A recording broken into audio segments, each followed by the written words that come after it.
Welcome to Hurrdat Sports Live. Karl Anthony Towns trying to get going, comes up short. Josh Hart comes flying in, had the rebound, lost it. Towns has it. And look at Mitchell, dives on the floor, takes it away. Goes inside the layup and banks it home. Anunoby's going to do it from the corner. OG Anunoby with his first points. He has been shooting lights out.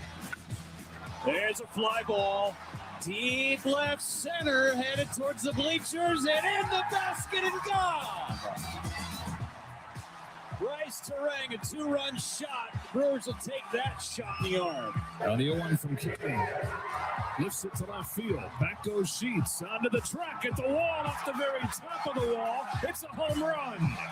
It's a home run for Freddie Freeman in a big way to snap the long skid. 2-0. Dodgers on the board in San Diego. Out to left center. This ball is rocked. Into the gap and off the top of the wall. Two outfielders look at themselves and don't find the baseball.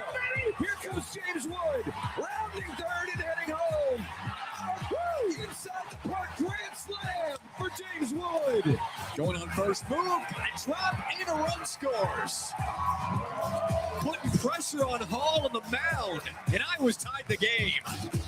Rogers strikes out swinging, and Michigan State has its first Big Ten tournament win in 3 years. Welcome in, Hurrdat Sports Live, presented by Next Gen Male Medical. That's DB. I'm Ravi Lulla here at Hurrdat Sports HQ. What's up, DB? How we doing? I'm doing all right. Your drink doesn't smell good, man. I don't. It smells like It's already been stressful enough this morning. so. Man. That's the apple flavor. Yeah. It smells like a mix between like fabric softener and a candle. Wow. It smells like there's like disinfectant in there somewhere. I don't like this it. is like, I mean, what are we talking about? It's not. I mean, I don't know if there's a way I can like take a drink without contaminating your stuff here. Is okay here. Now we're gonna do a little bottle cap. Okay. There you go. I'm definitely gonna spill this. I do not have steady hands. The protein drink. Every day you ask me what I'm drinking. It's a protein drink. I know you wanted one. Nope. It tastes better than it smells, but You're like a child. You said nope before you even had a chance to let it, as soon as it touched the taste buds, I soak knew. in the old palate. No, it's better that it's not as aggressive as like a Jolly Sorry, Mike. Rancher, Yeah. but it's still in the same neighborhood. Oh, you got the Patriots next head coach on the table. Would you stop? Oh, okay, sorry. Rico, you doing okay with all this? But how would you feel if you traded Vrabel for Tomlin right now? I'm not even kidding you. Hang on, Suave. I don't know what's wrong with me. This is tough. Like I can see him, but I can't see him. What is it? The light? Is the light? What do you mean? Is he doing that? He was, yeah. Man, yeah. I would really like you to go to an eye doctor. I don't think this is an eyesight thing. I feel like I'm being interrogated and they've turned the heating lamps up. It might Like, why are they like they're doing too much? This is the same as it is every day. DB. No, because Austin came in and he finagled it. He fidgeted with it. He just turned them on. I don't know. That's man. all that happened. No. Why are you vouching for him? Because I'm doing everything I can to keep us on camera, DB. Because I know left to your own devices, it would just be black screen, Hurrdat logo, and just voices over the top. I'm telling you, I think the images are highly overrated. Yeah, the internet would not agree with you on that. Damn it. It's fine. So we got TJ Lateef. And, yes, we got my man. And Mike Tomlin. I'm teefing and Tomlining this Yeah. morning. A little TNT. Yeah, there you go. Nothing wrong with that. You think Mike Tomlin's going to coach? I do not think he will coach this year. Okay. I am looking forward to him in studio so he can say things like, Hear the words. Hear the words. Pressing. That was a pretty good one. Mike Tomlin is phenomenal. No, Yours is is good. just okay. I can only say press it. That's the only thing I can do. You got to be continually pressing. Yeah, I can't do anything else. Pressing. It's my dude. Yeah. Yeah. How would you feel? Like, let's theoretically, I don't think it's going to happen, but hypothetically, if he went to the Patriots, like, how would you feel about that? Would you be conflicted? No. Just rooting for him? No. Okay. I don't know, man. I'm No. trying to figure out where is your love for Mike Tomlin versus. So I'm really. This is a little waffly. Mhm. Like young people, I'm cool. You wanna leave West Side and go to Central or Micah, don't be getting any ideas. Or Micah, Millard North. Come on over to Millard North, Micah. Gretna or Come on somewhere, or like I'm cool. Yeah. Do you? I love kids. It's fine, right? Mhm.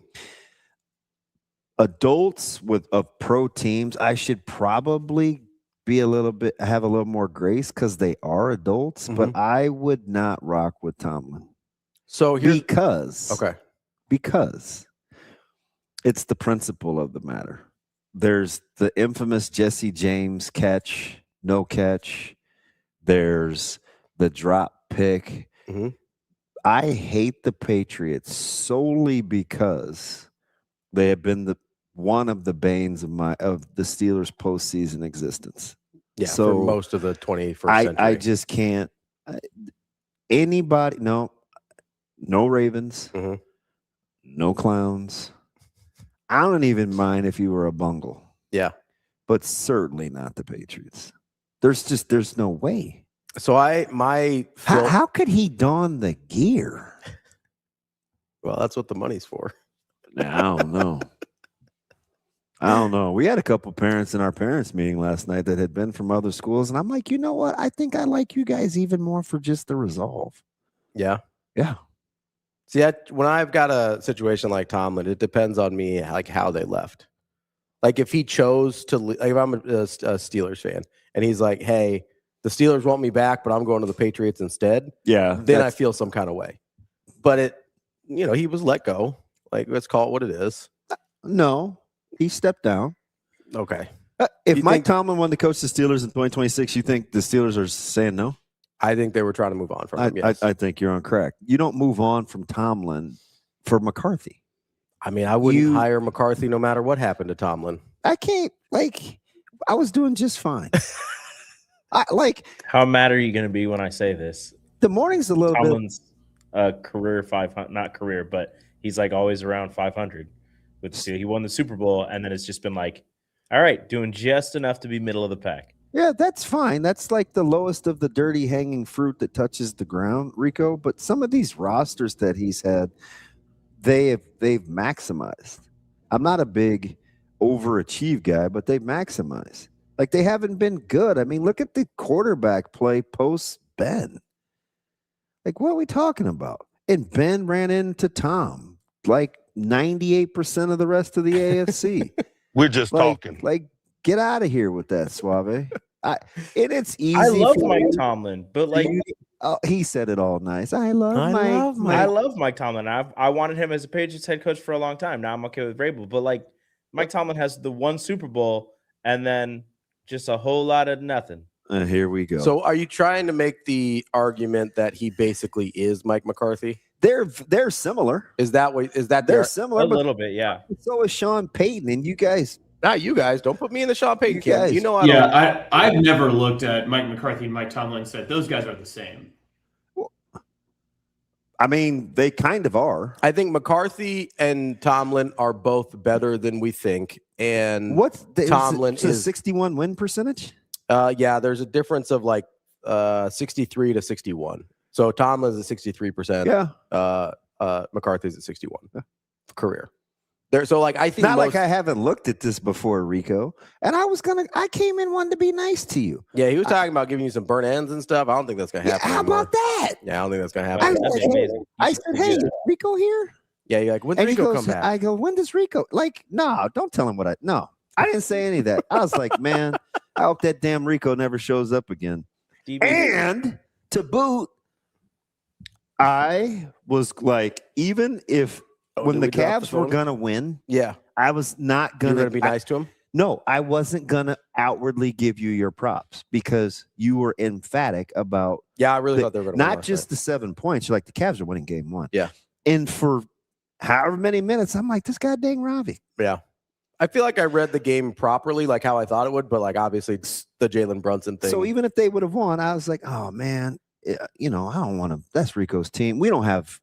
I mean, that's not our team. You just would have been right. So it wasn't worth me saying, "Ooh, Ravi, nice call, whatever," and then have you feel bad. But nah, man. Do you want me to tell you how bad of a way I was last night? Were you in a bad way? He sent his wife out of the room, didn't you? I was sitting on the couch. I threw my hat down at one point, and I was just sitting there angrily in silence. And my wife just walks by, gives me a kiss on my forehead. She goes, "I love you," and walks away. She's like an absolute gem. Oh, she's mean. No, she's mean. She's has her moments. I love her. I love her so much. Been whooped before. Rico, is she tougher than you? Yeah, she's a farm girl and taller.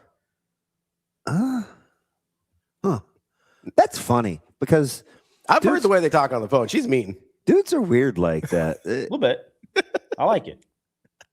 Couple of these volleyball play, like, you know, you have a kid in college. Yeah, we're trying to parse through like what's what, and I don't really want to hear about anybody's love life. Sure, to begin with, but he's like, nah, you know, she's taller than me, and this, that, and the other, and she's this, and too loud, dad, and blah blah blah. And I'm just like, I don't know, Rud. Like, you're 5'11" 3/4. Like, I get it.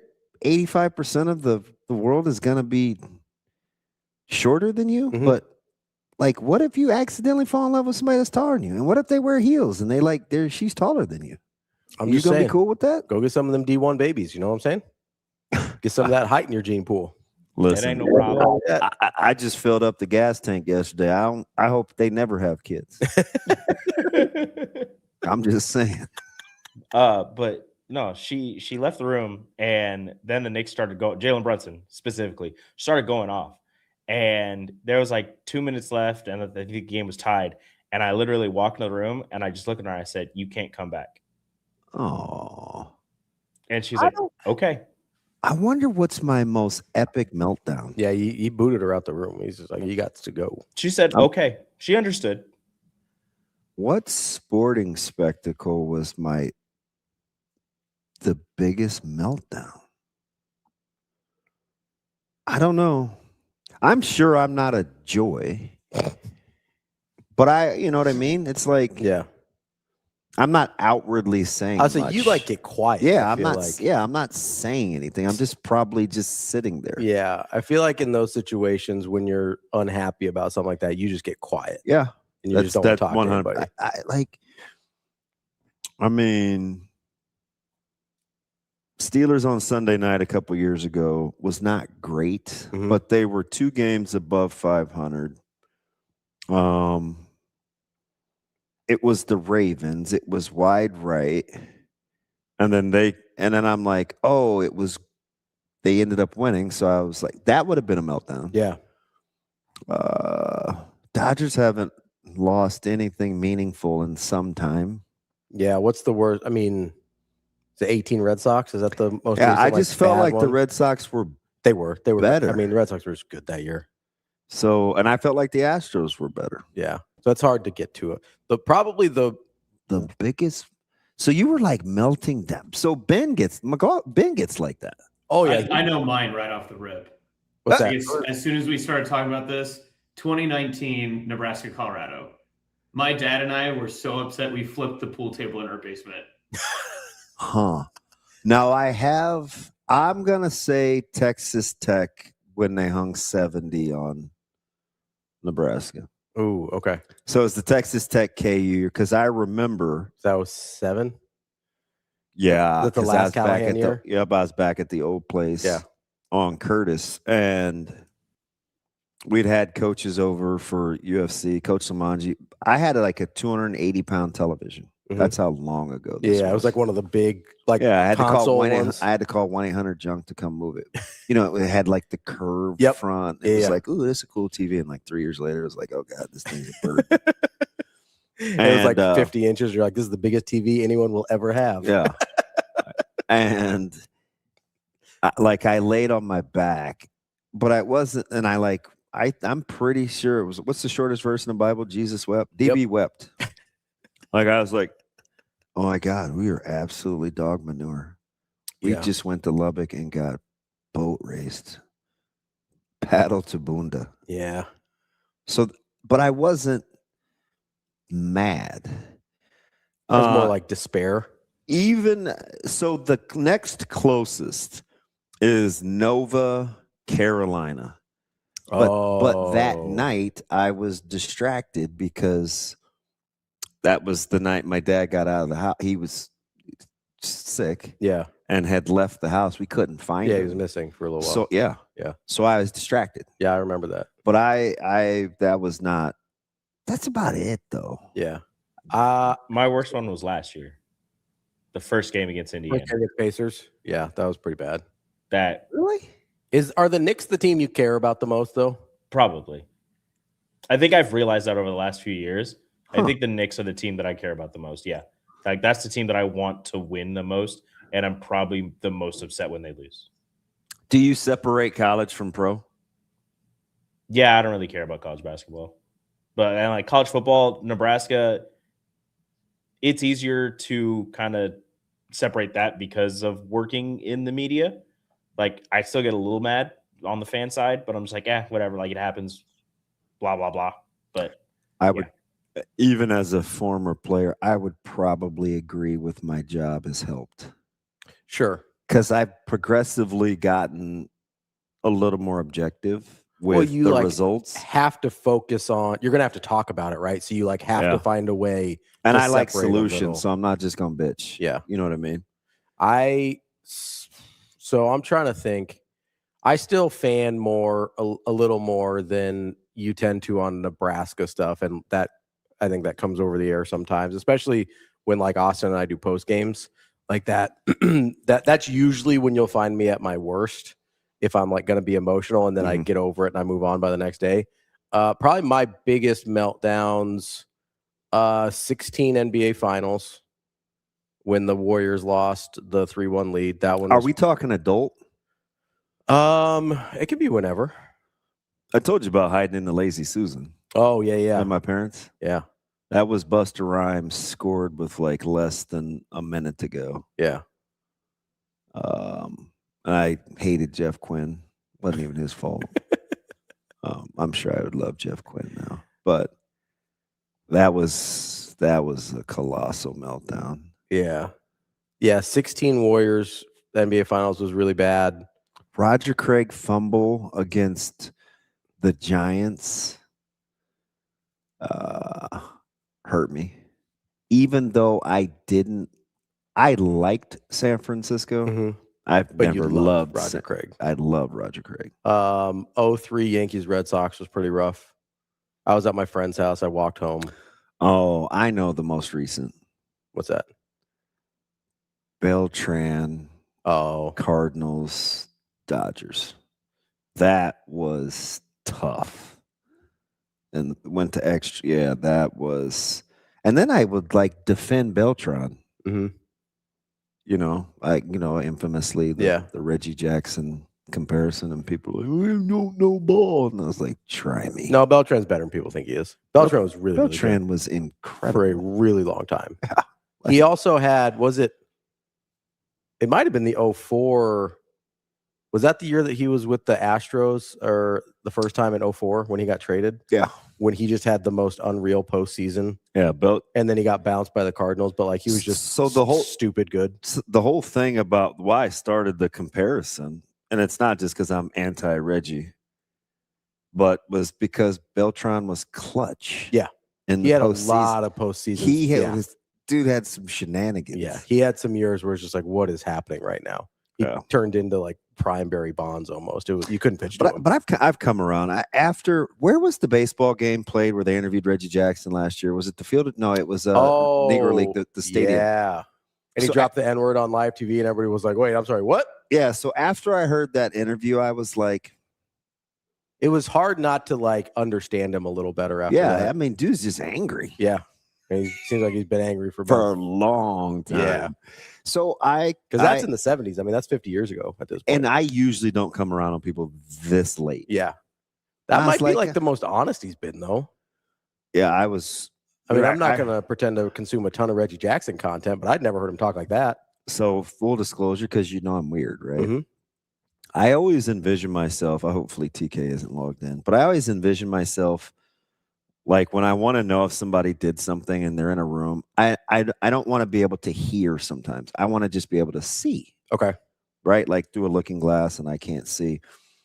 After a time and a half of like rewinding that Reggie Jackson interview, I listened to it without the volume, much like I watch boxing. Yeah. Sometimes when I want to just be objective, his facial expressions, like there was some deeps, like, oh yeah, I mean, just watching his delivery, I was like, yeah, this one hurts.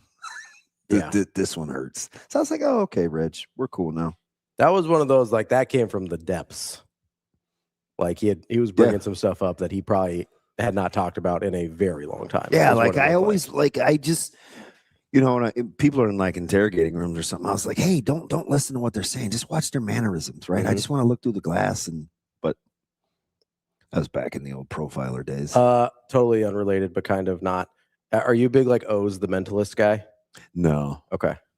No. I Because you like see those clips with like the teams all the time, right? Yeah. So I listen to.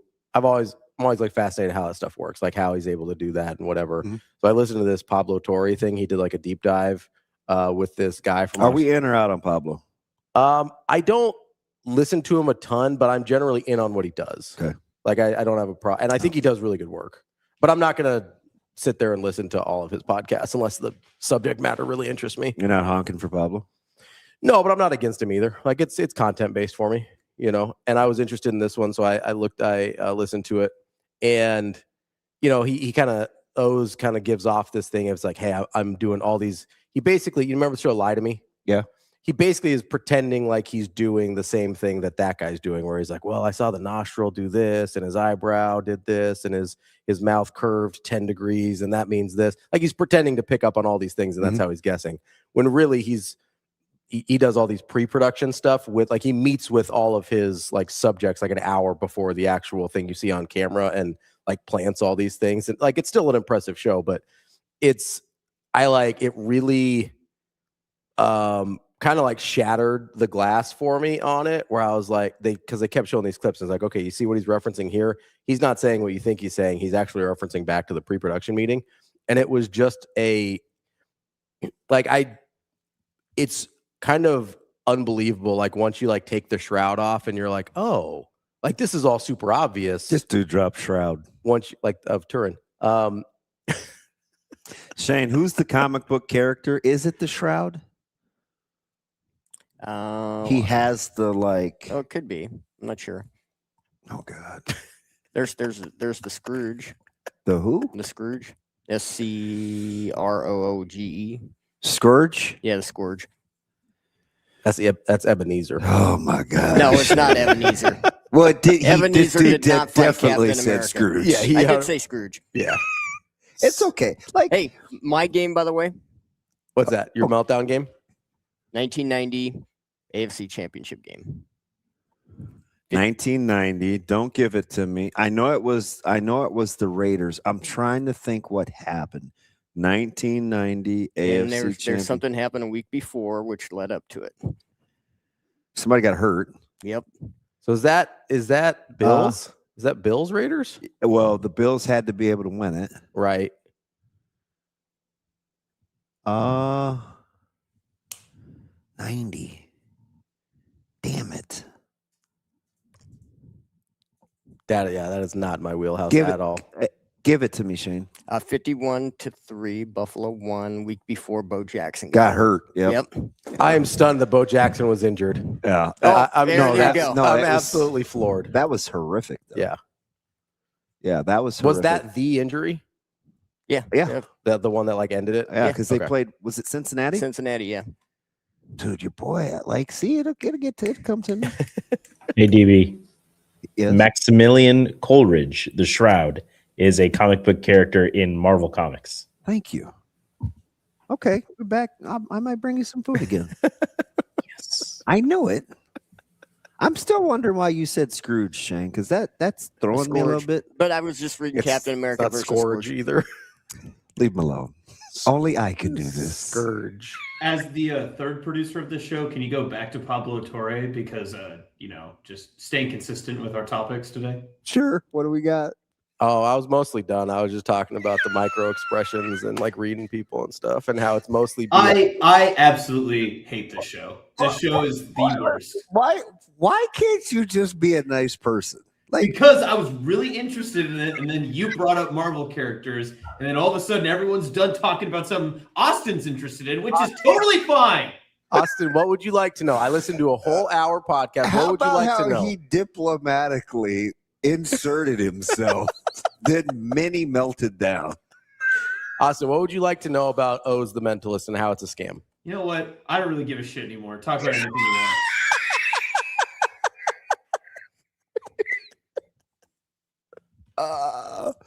How was soccer? Were you team Marion? Don't try to buddy up to me now. It's too late. I hate it here. I want to come home. Everybody's so mean. Shame, well you played. dickhead. Everybody's just choosing violence. I had to kick myself out of the Discord yesterday. What a bunch of... So, Austin, everybody thought your pregnancy pants was hilarious. They were hammering you on those pants, man. They weren't that bad. They just looked like sweatpants. I was like, oh, Austin said something kind of funny. He goes, are you sure those aren't pregnancy pants? And I thought about it for a second. I was like, no, they can't be. Number one, I got them in the guys section. Number two, there was no elasticity.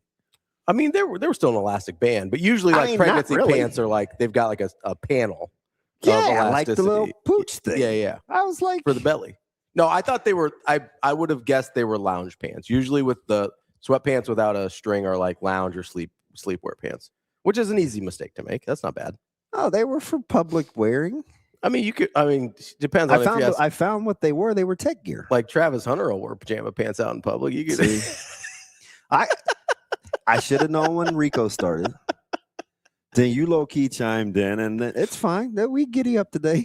I'm sorry. I'm sorry that I was mean to you and I hurt your feelings. I was just very excited that the Knicks won and came back from down a million. It seemed like.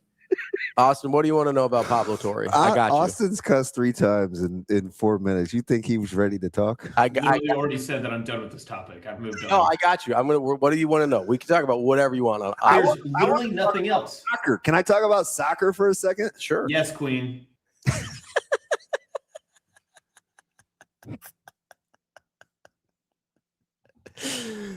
What would you like to talk about with soccer? Neutron. You do realize the more you express that it bothers you, the more he's going to do it. Jimmy Neutron. If you were going to pick somebody that wasn't Lincoln Southwest, in hindsight, who would it have been? To win, or do you want like a rooting interest? No, to win. I'm sure the rooting interest would have been Carney, right? Well, yeah, and it honestly probably would have been Carney too. Not only were they the 2 seed, but they had beaten every other team in the bracket outside of Southwest. And when you looked at how it all shook out, Marion, I was talking with one of the Nebraska Soccer Talk guys yesterday about this. Marion won't get the credit they deserve for the state championship because they didn't beat Lincoln Southwest, but they beat Carney, who they had lost to earlier this year, and did so in kind of convincing fashion as well in that semifinal, and also kind of improved as the season went on. I saw them against Lincoln Southwest early in March, and that was not the same team that won the state championship last night. It was a very impressive and remarkable way for the team to get better and better as the year progressed. So no real surprise in B with Pius? No, not really. Okay. Pius was head and shoulders. Was that 1-2 or 2-3? That was 1-2, right? That was 1-2, but I don't want to discredit Blair by any means. I thought Pius was the best team in B this season. Blair was super good. And Cadence Field, come July, is about to get a lot of calls. Here's the thing. So where would you I'm sure you weren't like no, I was focused more on baseball yesterday. She's incredibly athletic. Yeah. Like sorry, that answer was really funny. I mean, he's just being a Richard head. No. Yeah. I'm talking So when I look at, when I try to like it's kind of how I got into like Patila's or like her gait and how she runs and how people. I'm a big how you move guy at Bell West. Yeah. Okay. Remember, I was like, yeah, she's not even a long strider, but she's super efficient. And like, I'm always looking at the kinesthetics. She is incredibly nimble and like bendy. You know what I mean? Well, and then her ability to possess the ball in straight line speed and outrun someone to a corner or to a spot, because that's what great scorers do, is they beat you to the spot they're going to. How about and she did it more often than not. You know, like I think soccer folks call that, what would my ex-wife, yeah, she called that a first touch. It's like when balls are played into her feet, she can catch it like she's using her hands. Yeah, the soft first touch. Yeah. Like she has like just the feel. And I was like, that's definitely a skill. Oh, 100%. It's something that like on the national team level, I know it's like the World Cup's coming up. The men's team has struggled. A lot of their like super athletic people have just like really heavy first touches. Yeah, it's like and the ball hits gets away like, from them immediately. And like the U.S. has really had a hard time pairing historically the athleticism that they need to compete at the top end level. Like the guys that were super skilled were not the best athletes on the team. And plus, how difficult would it be? We talk about deft or touch with like your hands and clubs and feel. Yeah. Are you supposed to do that with your lower limbs, man? There's this story about Cristiano Ronaldo about how there was some reporter like following him around for a profile where It wasn't Pablo Torre, was it? It was not. I just trying to throw you a boner, Austin. Never throw me a boner. I did throw you a link to that podcast. I don't know if you saw that. I hope that helps. He doesn't want to be your friend. And he literally is just this is his entire warm up as the rest of the teams like doing their stretches or whatever is he's going around the field. He's kicking the soccer ball up as high as he can and like catching it on his foot and then doing it again. And he does an entire lap around the pitch doing this. Yeah, it's great. I mean, and like I just don't understand. I probably couldn't do that with my hands without dropping it. Like whether it's say it was a basketball or a volleyball or something, I probably could not throw it as high as I can, catch it, and just not drop it a single time. With Delphine, like AJ, we've seen some explosive scoring in the last 2 or 3 years in soccer. I guess that's the way that this is moving.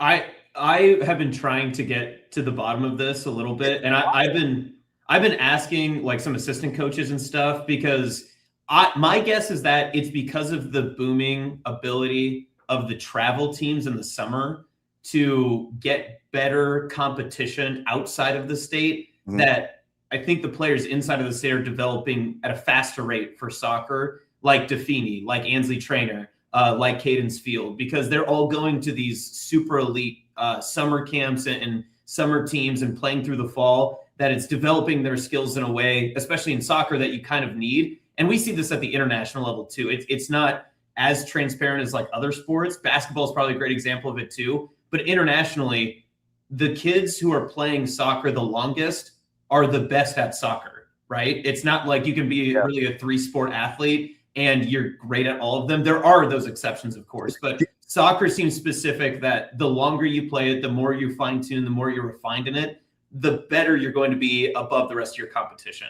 You think we'll ever get to the point, you guys, where in the States where we value education so much, where we'll just be willing, and I'm not talking about IMG where they like go to fake school. I'm talking about where we like really sacrifice, like the European academies, not really going to school just to train for a sport. Yeah, basically the European soccer academies model, where it's like, hey, you're 9 years old. Listen, how about tennis? 100%. Infamously tennis. Yeah. Everybody, like if you get selected or chose, and it's honestly really, I don't know if we do that in the States. I mean, we do it with tennis in the States. We do. You know, like none of those, like they get tutored, but you know. Yeah, we saw what happened to the Capriottis of the world. Yeah, not very smart. We're trying to like handhold these people to a GED just so that like they. Andre Agassi.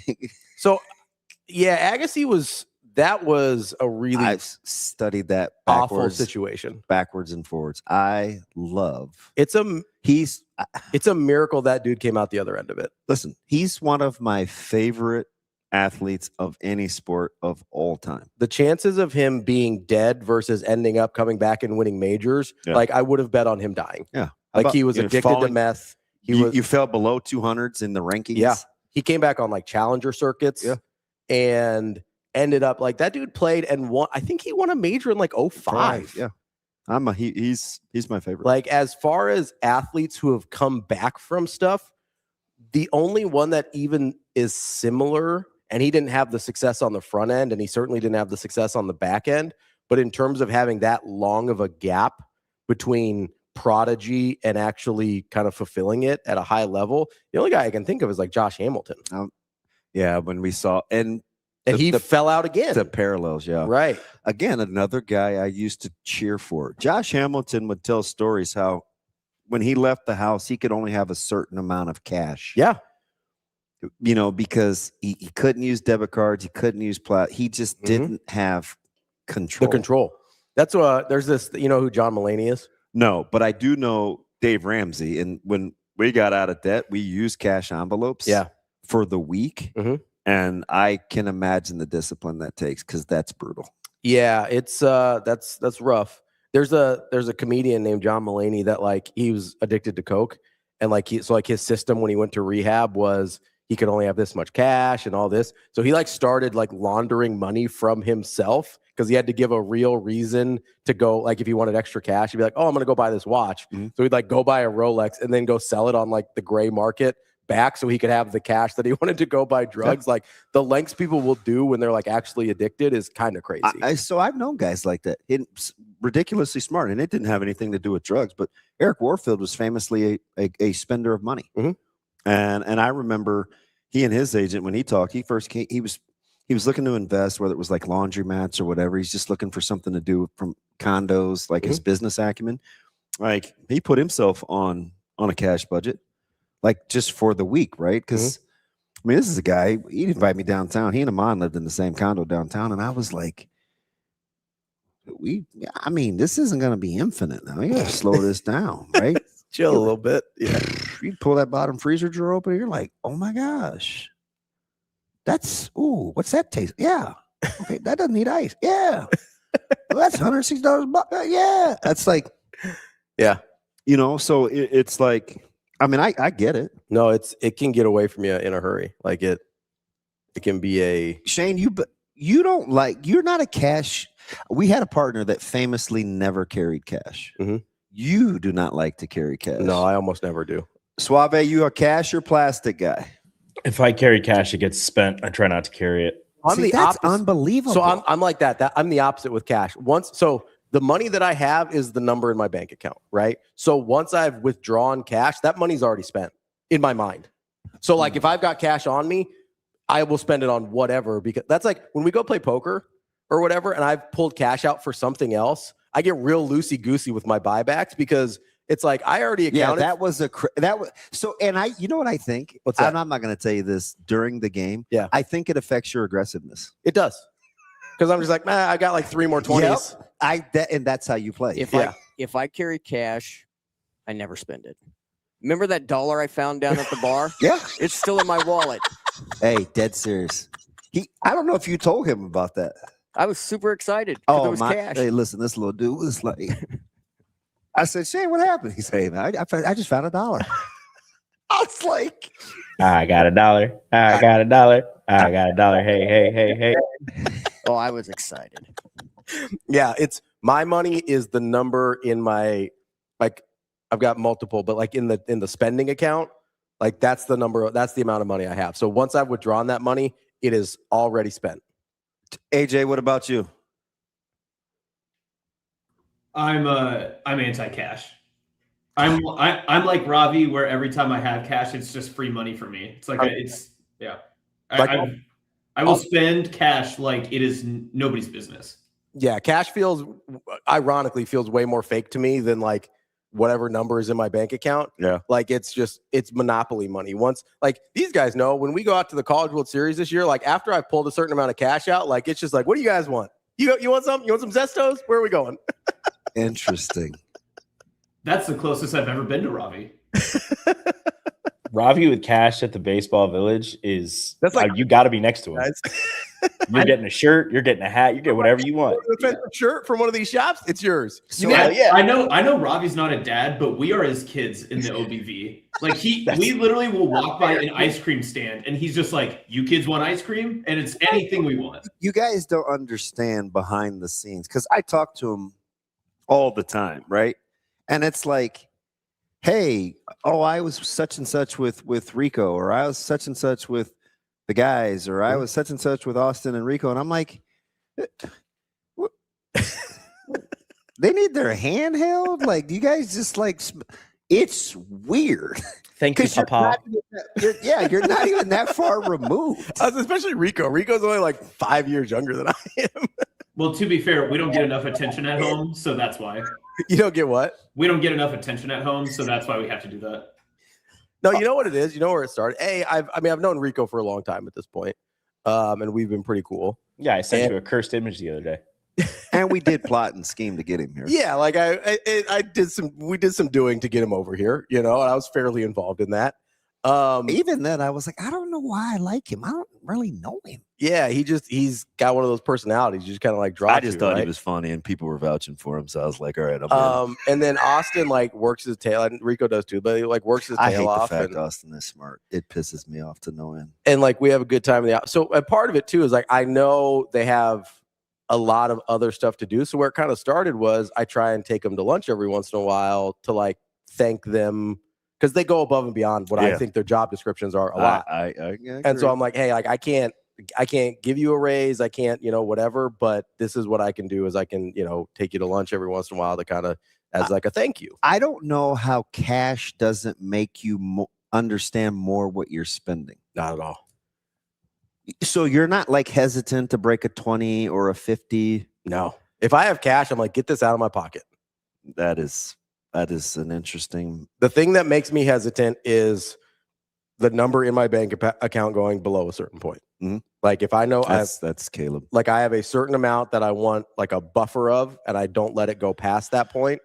So whether that's like accounting for more money that month for spending or whatever, but like once the cash is out, that money is spent. Yeah. So and that's a fantastic point, Kobe, because these people, I have to ask now, even at Werner the other day, right? I infamously or famously like to have cash. Yeah. And I'm getting something and it's like, oh, we're card only. And I'm like, yeah, a lot of the places are now. A lot of them are card only. So that's kind of throwing me a little bit. Yeah. Especially when, sometimes what you can't see, you just get a little loosey-goosey with. I think if I can see it, I can be it, right? Like, yeah, I'm the exact opposite. Yeah, it's fascinating.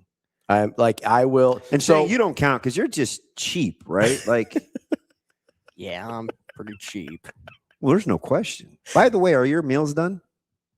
Yeah, I just finished it up yesterday. All right, time to go shopping with Shane and DB. Well, I told him you like for me to wait till Thursdays because it's fresh, right? Yeah, Thursday's pretty fresh. Will you know by tomorrow? Yeah. Okay. All right. I'm the same way with, if anybody ever sends me like a Venmo or something and it like stays in your account balance until you move it out. Yeah. If it's in my account balance, that's not real money. I can spend that on whatever. Well, you got some crazy rules. Like if it's not in my account, if it's not in my proper bank you're account, just thinking to yourself, oh, that was just income I wasn't. Yeah, it's just money that I wasn't expecting, that I haven't, that I don't need, that it wasn't budgeted for, or I've already budgeted to be out. Like once it's in a different account, that money is gone from this account and is already spent, so I can do whatever I want with it. So if it's like Venmo balance, if it's cash, like anything like that, it's already spent. I'm gonna spend on whatever I want. Definitely a guy that has no kids. 100%. Definitely. Yeah. I mean, well, you have a couple. Well, those are my adult children. So, Austin, you want to walk me through baseball, or do you want to take a break? We can do that, but if we're going to talk baseball before we get to that, to wrap up soccer, I'm making an open pitch right now. And Ravi, I know you're going to be out at Werner watching Millard North later today. Let's go. If we could all go to Morrison to watch Lexington Gretna at 4, I think that is like the number one spot to watch like any athletic contest today in Omaha. Just because of the intensity? I think I think it's going to be the best crowd of any of the state soccer championship games. Yeah, Lexington is definitely all here. Yeah, they are going to have a lot of emotion with it too.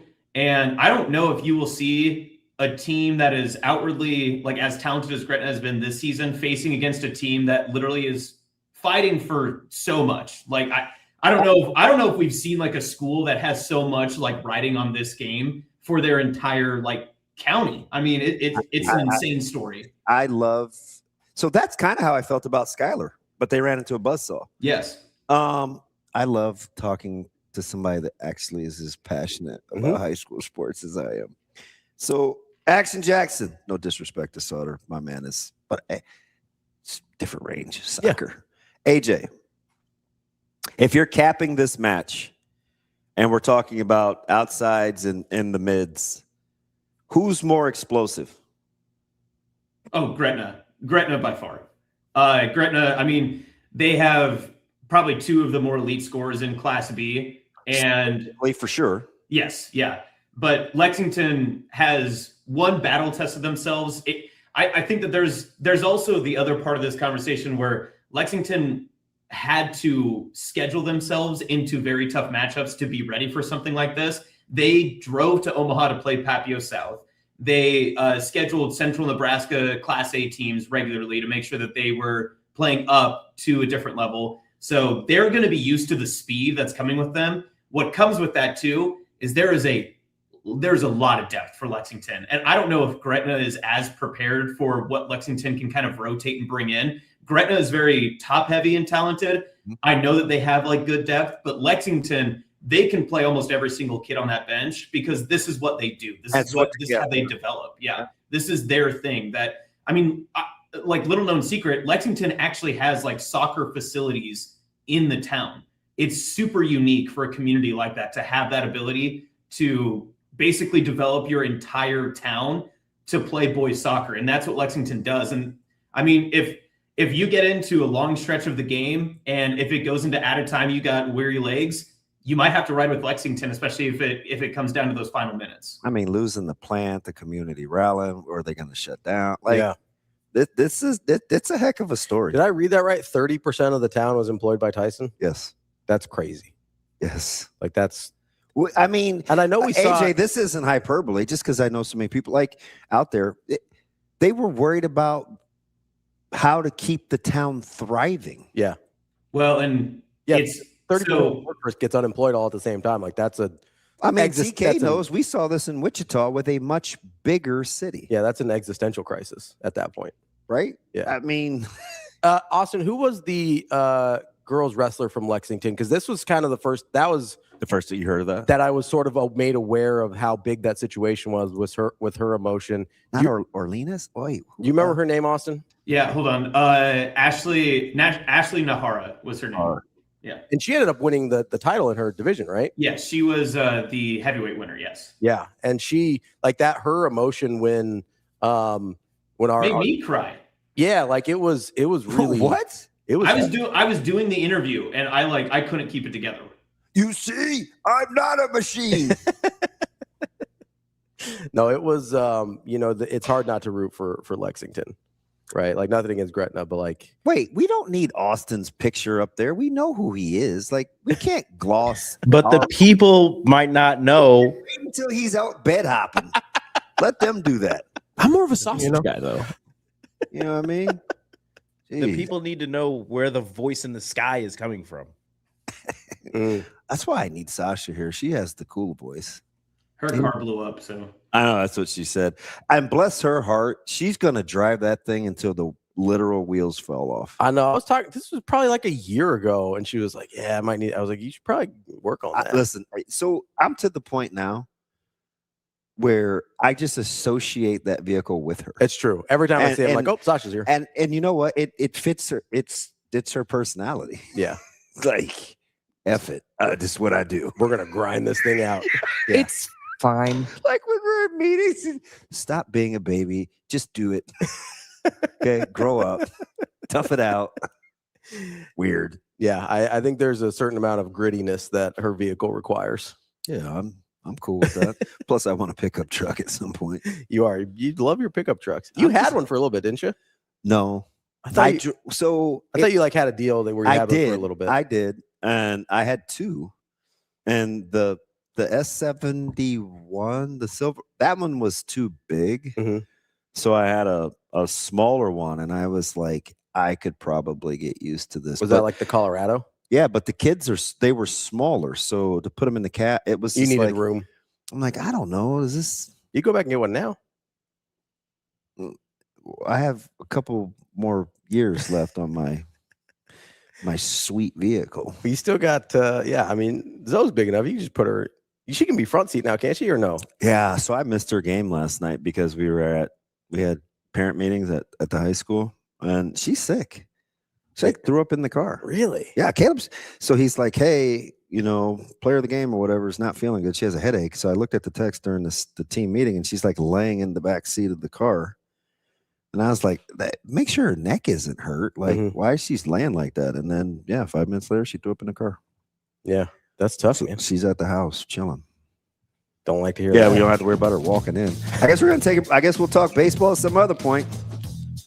Hey, yeah, Lee, you know all about that. Shane, there is because he's out there in the Cozad area. Probably got to take a break at some point. Shane, there is 7 minutes left until the top of the hour. Are you gonna take a break at like 8:05? That'd be like. I was gonna take a break at like 7:56. That'd be like what are we gonna do? Have a 7-minute break, Shane? What are we doing?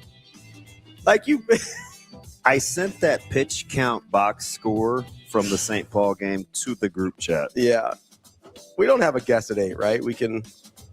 Shane show, man. You guys sick of hearing from Austin? You can roll over. You do that a lot. No, it's fine. I guess we'll just come back whenever Shane's ready. We'll talk to you guys later. Oh, big rollover guy. Well, he's gonna experience some rollover here in a second.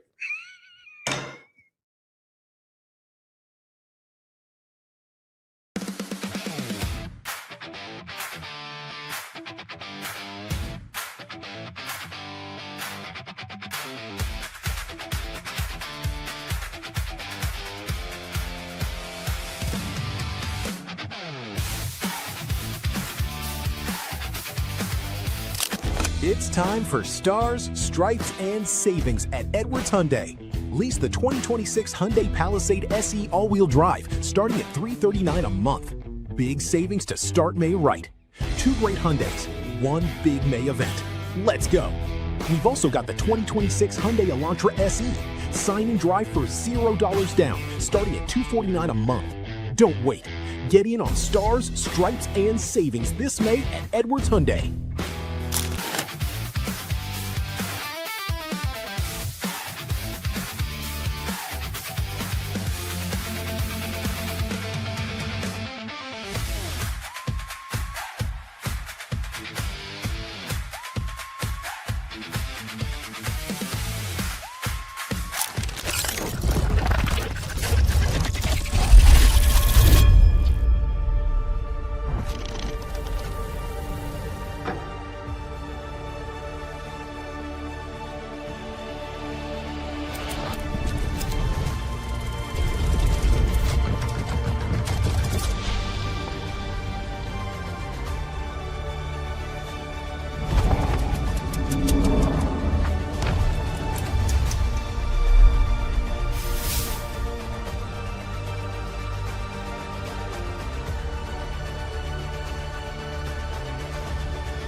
Yeah, when John says, "Hey, we want you for something," it gets your attention, and you're typically inclined to say yes.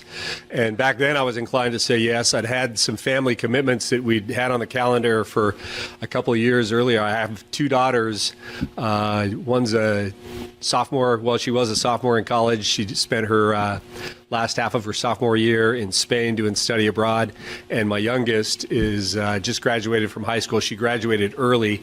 So we had this little travel window with our family. And my wife kind of cooked up this trip where we were going to go around the world together with our 17-year-old and then meet our other daughter there in Spain to finish off the trip. And so we'd had that on the books for a long time. And I told John, I said, I just can't get out of this. My wife would kill me. And plus, I'm looking forward to it. And so that happened. And then when the coaching change was made earlier this season, those conversations that we'd had previously started to kind of redevelop and found ourselves where we are today.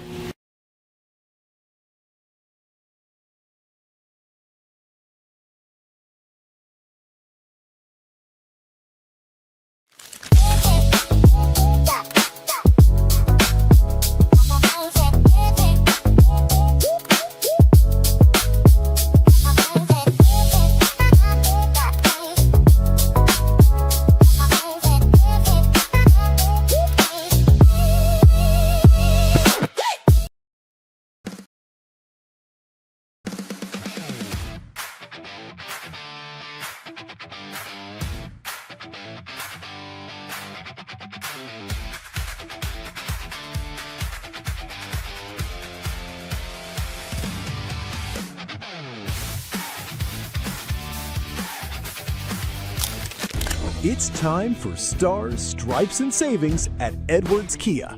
Lease the 2026 Kia Sportage EX starting at $259 a month. A great lease to kick off May. 2 Kias, 2 reasons to celebrate. Only at Edwards Kia. We've also got the 2026 Kia K4 GT starting at $239 a month. Don't wait. Get in on Stars, Stripes, and Savings this May at Edwards Kia.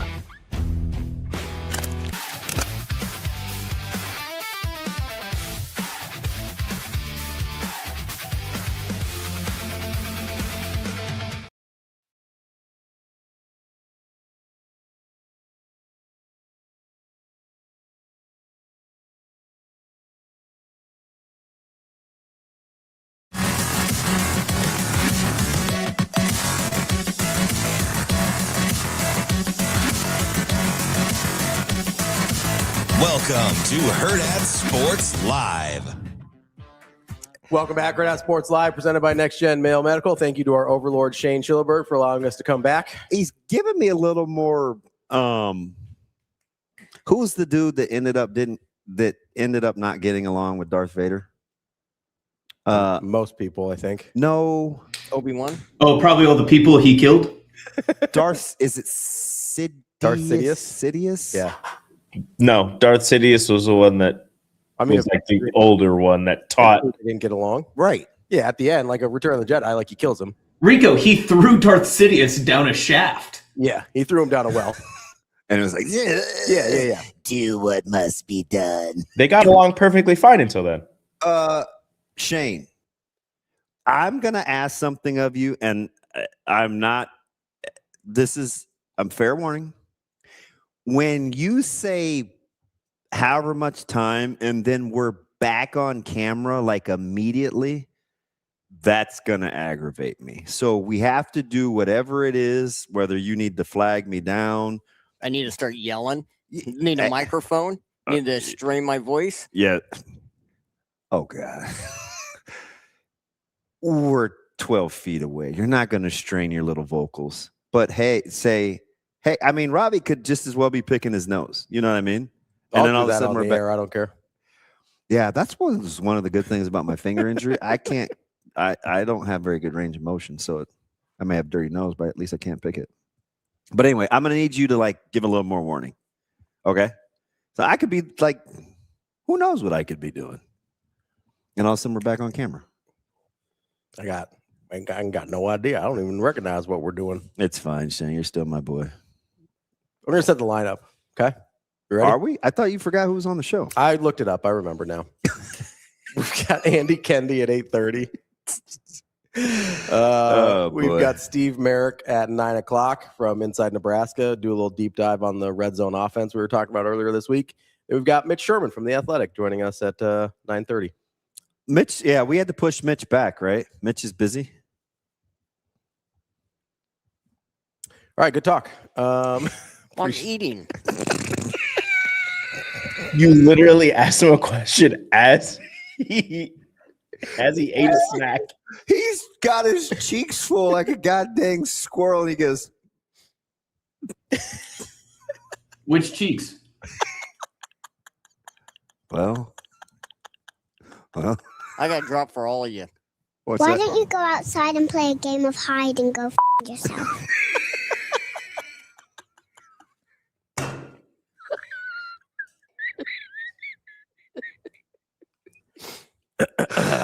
Jiminy Chris, dude, just.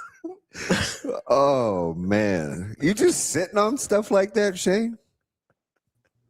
Don't say it like that. Why are you saying it like that? Well, he's still trying to figure out which cheeks you're talking about. That's why. Wow. Wow. Funky says Maurice cheeks? Mo cheeks? Oh. DB's a big Mo cheeks guy. No, I can't stand Mo cheeks. Not what I meant. I already told you it's overrated. Never mind. Knock it off. No, never. We're not. Is that him laughing? It's fine. I would like when I just to let people know that I was kind of like coming. Well, that's not me. I like how Shane disses himself when it's a drop. He's like, "That wasn't me. I didn't do it." Well. TK has strong feelings about this subject. Jeez, TK. He doesn't miss a goddamn thing. Chuck says, "Mo cheeks, mo problems." It's thick.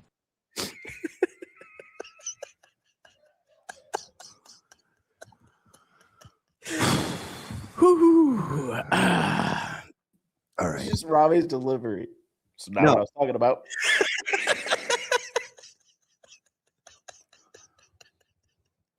I need to learn how to control the buttons. Somebody gonna learn me? I'm not gonna. What? That's a legit question. I mean, I don't even control the buttons. I don't have any control over buttons. Well, that doesn't make me feel any better. Well, we're in the same boat.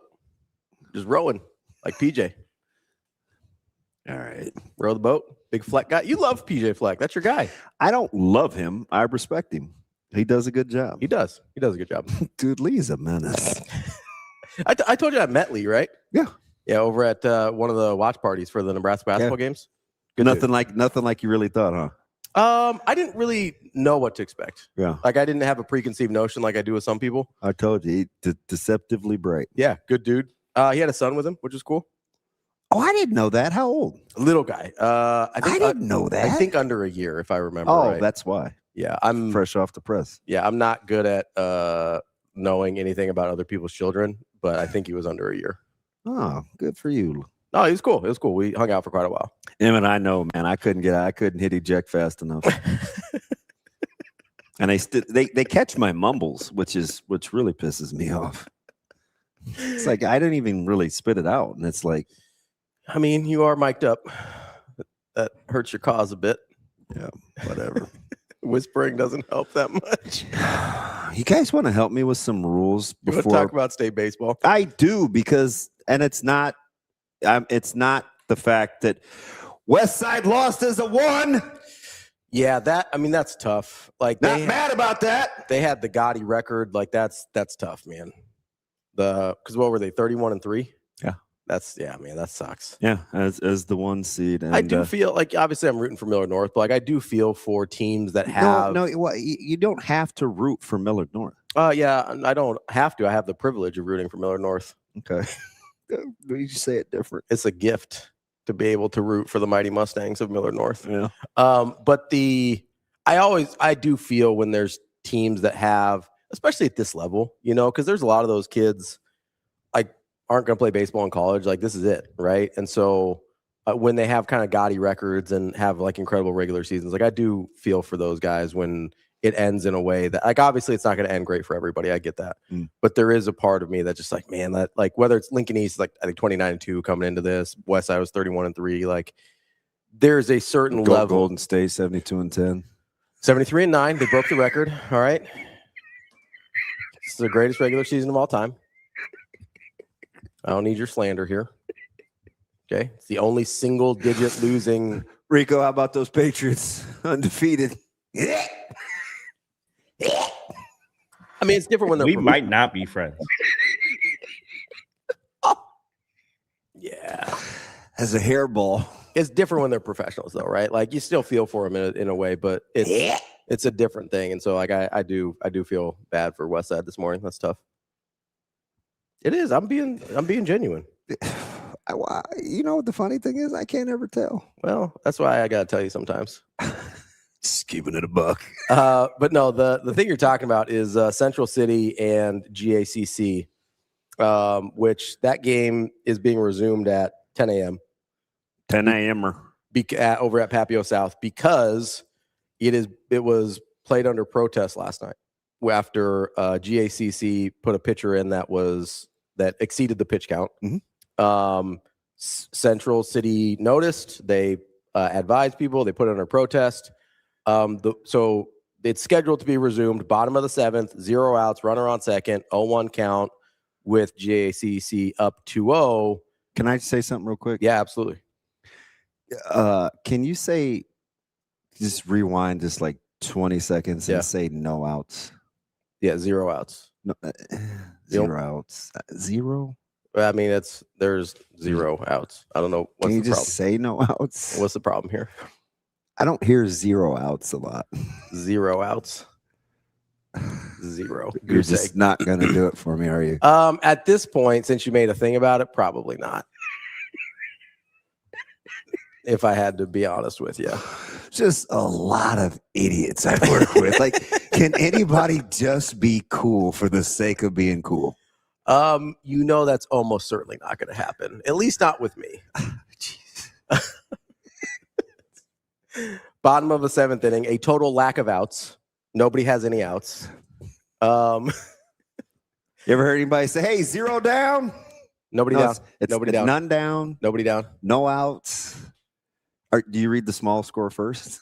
Always. Is it 0-2? It depends on the sport, because sometimes in tennis, if the 15-40. Well, yeah, that happens. And also, if the winner of the match loses some sets, then you say their score first all the time. God, I could beat you like 6-4, 4-6, 6-3, and you would say the 4-6, and that's the correct order. You good? I legit hit your guts.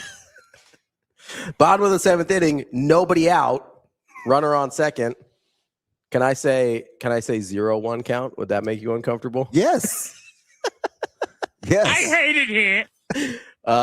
0-1 count. Is that better? Yeah. 0-1 count. And then can I say GACC's leading 2-0? Is that okay? Yeah. Okay. That's the only place the 0 is appropriate in that sentence. 0-0, but I mean, it's whatever. 2-0. Is that better? It's like Anyway, the reason we're talking about this is because when a pitcher exceeds the pitch count, according to the NSAA rules, unless there is some clause here that we are missing, which I don't believe there is, but we're open to it, this game should have been forfeited by the rules. By the rules, it's typically an ejection and a forfeit. Yeah, the head coach is ejected, and the team that violates the pitch count is ejected. Obviously, there's some circumstances here that apparently were taken into account. We were trying to get a hold of some people at the NSAA to get clarity. Well, Colton Weberski is the baseball director. Is the baseball director. I reached out, haven't heard back from him. I called Jeff Johnson early this morning, who's the exec direct, and wasn't quite clear on the clarity. And I'm more than willing to say I don't know. Yes. But we're clearly missing something. And here's the thing.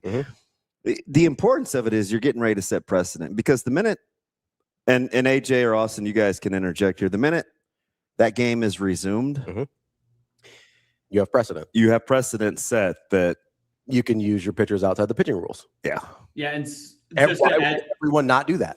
just to add to that too, DB, like you're saying, yes, this is at the highest stake. It's an elimination game at the state tournament. But imagine that this is a district final that this happens. They're setting a state tournament field, and we have to go back and replay a district final because a team sees what happens from this game and applies that same rule to give themselves extra life, essentially, at the end of a game 2 days later to get into a state tournament or whatever the case is, right? So I'm not saying that they may say, like, hey, this is special circumstance because of whatever reasoning or whatever the case may be. But I'm very interested in just to see how this all turns out. And honestly, I always root for the NSA because I think they get a lot of flack for things that are outside of their control. I agree with you here, Action Jackson, because I think that's why I want to give every opportunity to talk to Colton, which we're trying to get a hold of, just to see if I'm not missing something, because I do worry about people gaming the system, because I'm not sure. Like, why not just sign the? And I don't know if it was the story right now is that the pitching sheet was not signed. Mm-hmm.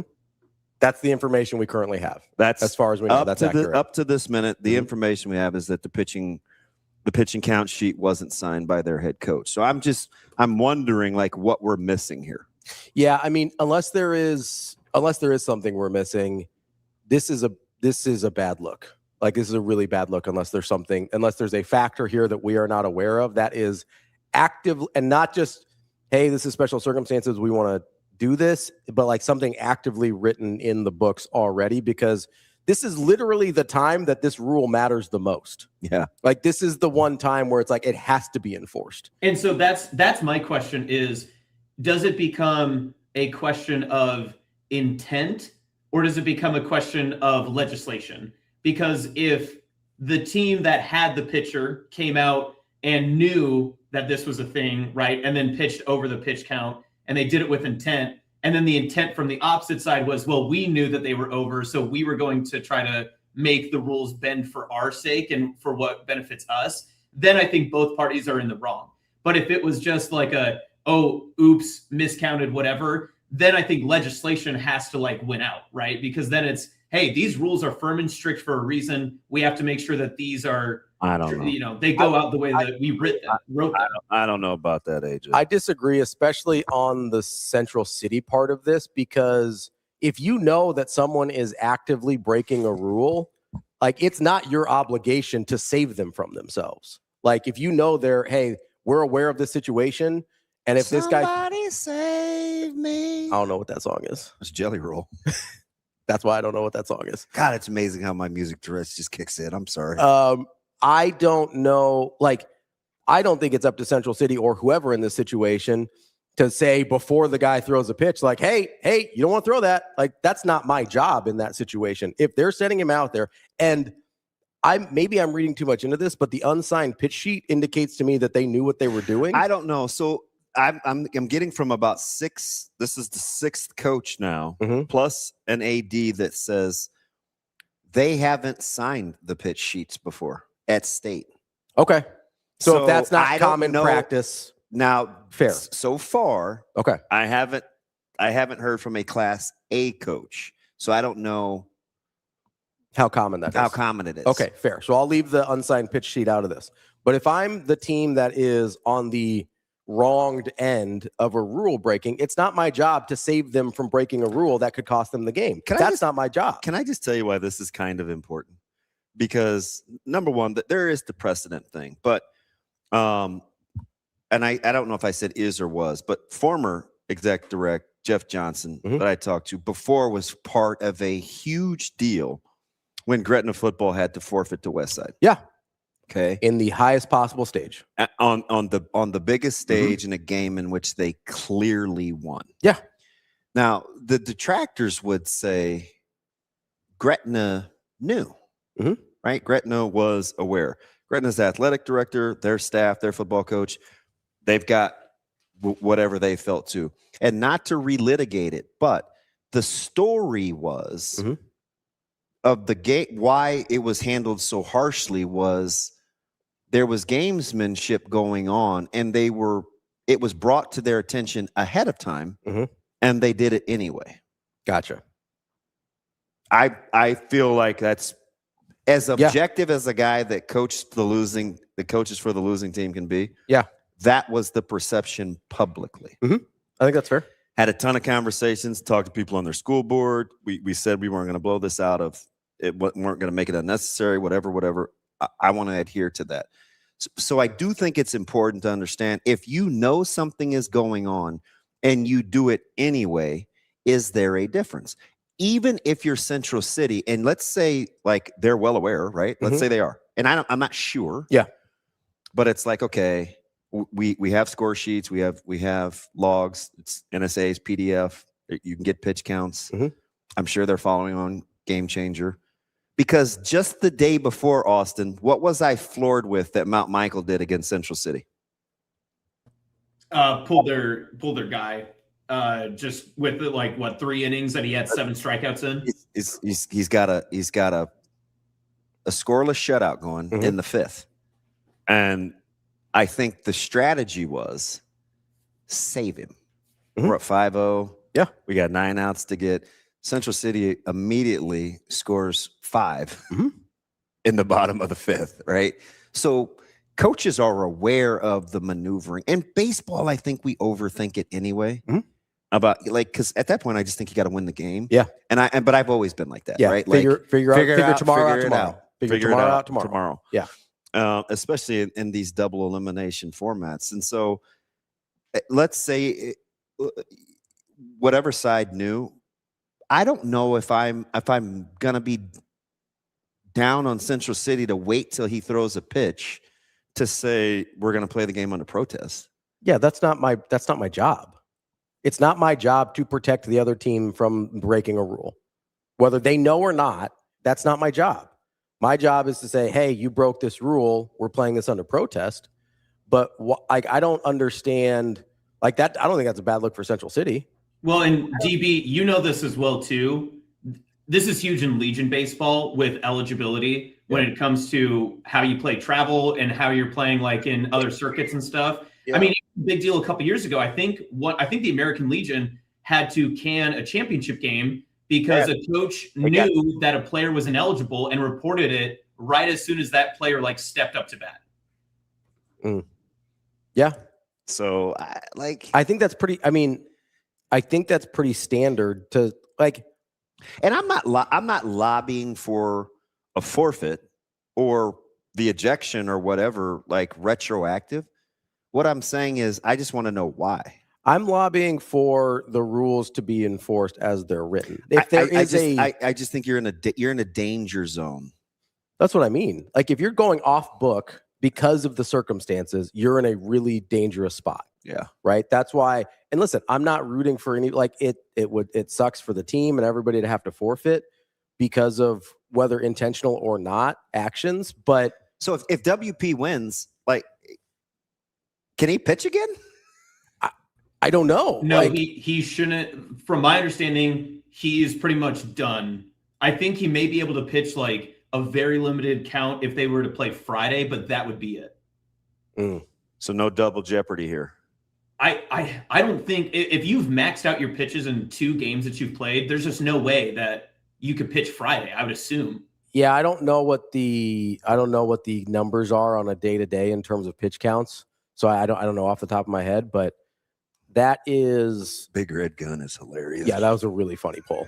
That was really funny. I gotta stop giving him credit.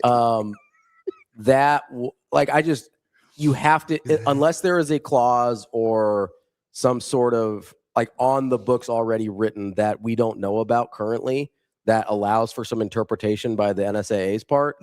I think they're in a really bad spot to have this not be forfeited. Hey, Suave, let me ask you a question because I haven't heard your lovely little kid voice. How would you like to be the team that catches that has to come back? Right?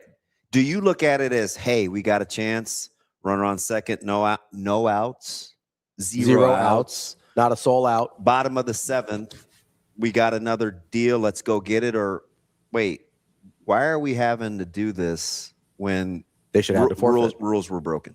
How would be honest? How would you look at it? Because you're the closest. No, Austin's actually the closest. Austin would be the closest, but he's the worst athlete. So how would you? Of the two. That's so true. That's so real. No, it's not of the two. I know, it's just funny thing. Like it just sounded funny. I'm sorry. The guy that runs marathons is the worst athlete. I didn't mean to be offensive. It just came out funny. The Iron Man is the worst athlete. So, bro, I walk like a duck in this office. There's no way I'm the best athlete here. Rico, you get cooked in the 300s, right? But he's like, I don't know. He's on. Let's say he pops positive for something.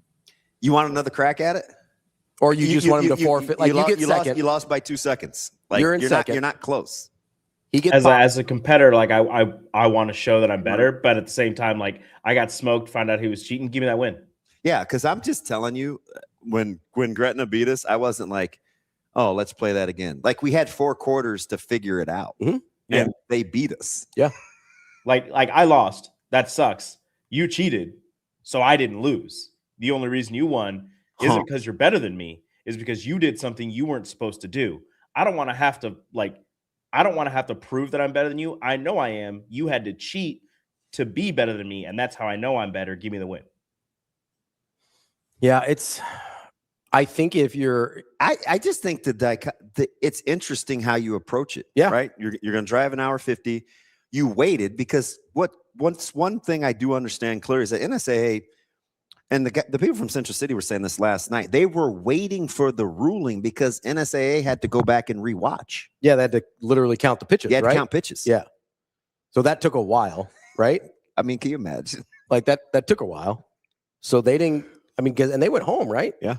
So they went home. They got to come back at 10 o'clock in the morning. Like you're not doing them any favors. And like I said, unless there is something already written on the books that gives the NSAA some kind of leeway in this situation, this is a really, really bad look. And you know, both of us, we try and defend the NSAA. They get, like Austin said, they get a lot of slings and arrows that are not necessarily their fault or things they deserve. But if there's not something already written that allows them to do this and they're going off book here, this is a terrible look. And the other thing is I think with the pitch count rules, you do have designated pitch count people. Yeah, you got people, because it's a rule. You have to pay attention. Yeah. It's like in a basketball game. Like there was a stretch in my career where I was the timeout guy. I had to know how many timeouts were. If my head coach called a timeout that we didn't have, that was on me. Yeah.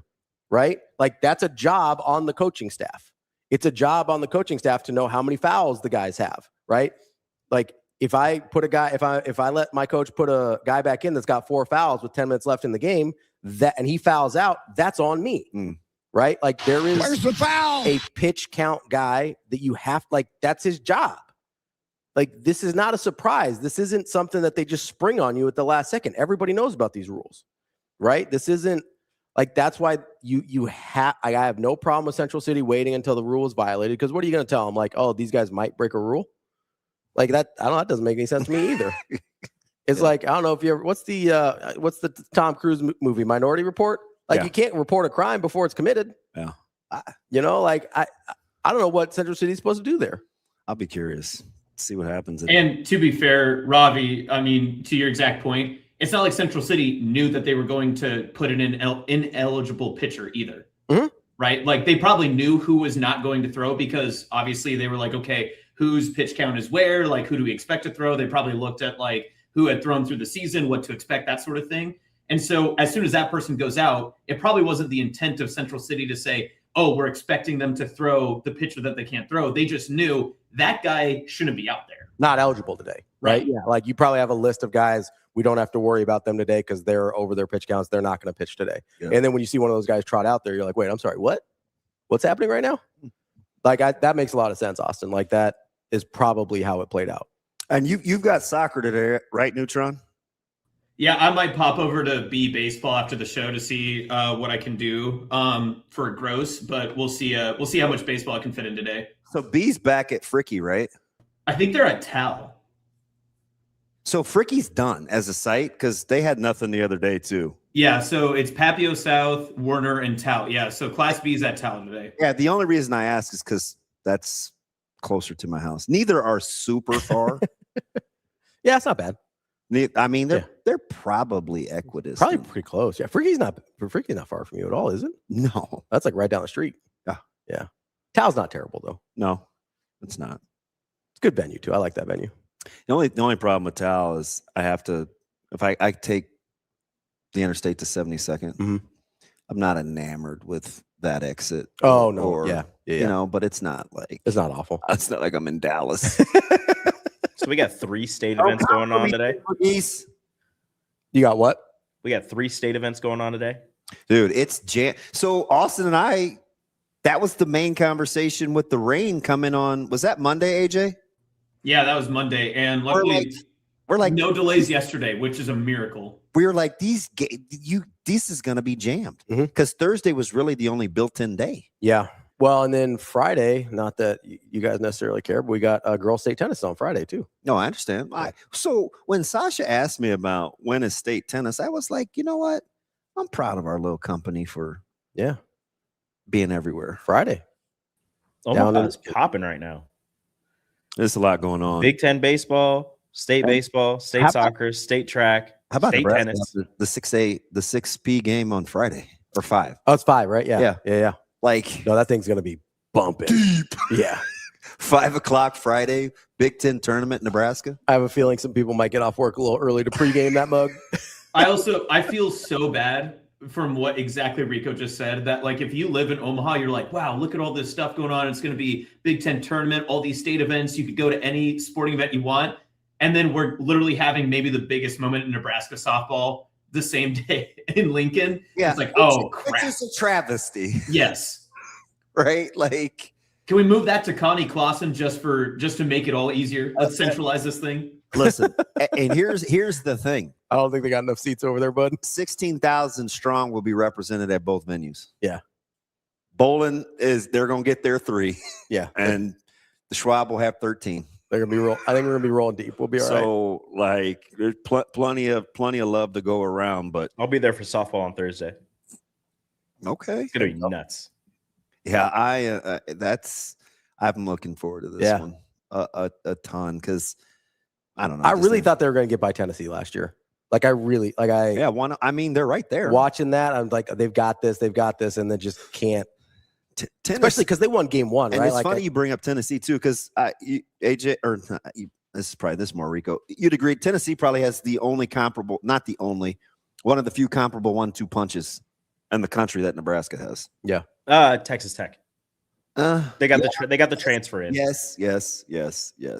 But they've been just okay.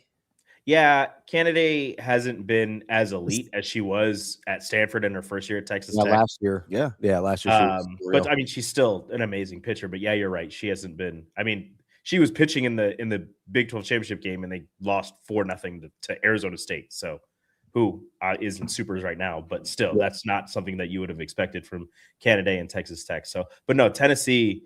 Yeah, probably that 1-2 punch is pretty strong. Their offense has been a little hit and miss. It's been better in the regionals, but it's been pretty hit and miss this season. And then, I mean, you guys talking about pitch counts, non-existent this weekend. No. Ruby Malin is going. I wonder if she does go game 3 if there's an if necessary, though. She's pitching every single pitch.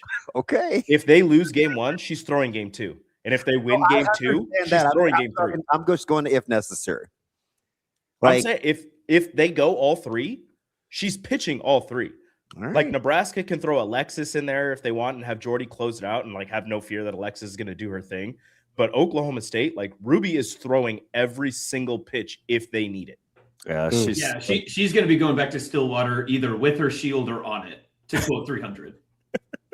Hey, one of DB's favorite movies, and one of the greatest. And he said, "Yes, my queen." This is. That's what I say to you. That's where Austin gets it from. I give them nothing. Richard Heads. Can I listen? DB, who are the bad guys in 300? Oh my God. I'm just saying the Persians are making a lot of good points here. What, do you think I was going to ride with them just because they're dark skinned? Come on, man. Whoa. What? No, we just don't have a hard time figuring out who the bad guys are in movies. Technically, the Spartans have like olive skin, so it's a little. Hey guys, the secret's out. Don't let KJ know I'm not the bully of the show. Yeah, aren't the Spartans Italian or something? Dude literally just said, "Could a show go by where I don't make fun of a coworker?" Is he on drugs? Leonidas Ferrari. I'm far from a victim. Nice hot take, KJ. No, I'm definitely the bully on this show. It's because fine. you're a dick. You actually said it. I'm so proud of you. Dude, you're bad. Robbie, you're naughty. I'm laughing. I'm just laughing. That's how I imagine Shane goes home every day. He's like, I'm laughing.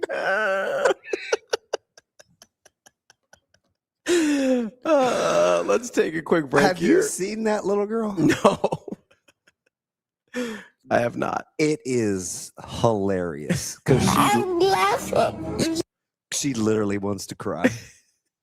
Like something's clearly wrong with her, and she's trying to play it off. I'm gonna send it to you guys. Let's take a quick break. We got Andy Kendi. Yes, Carol. That's part of the. He said, "Should umpires be?" Oh okay. yeah, that's part of the angst. Yeah. Yes. I don't know. We didn't solve We can talk to anything. Andy Kendi about it. Yeah. Maybe he'll have some thoughts. Well, he probably did his homework. Coming up next, KETV. We'll be right back here on Hurrdat Sports Live.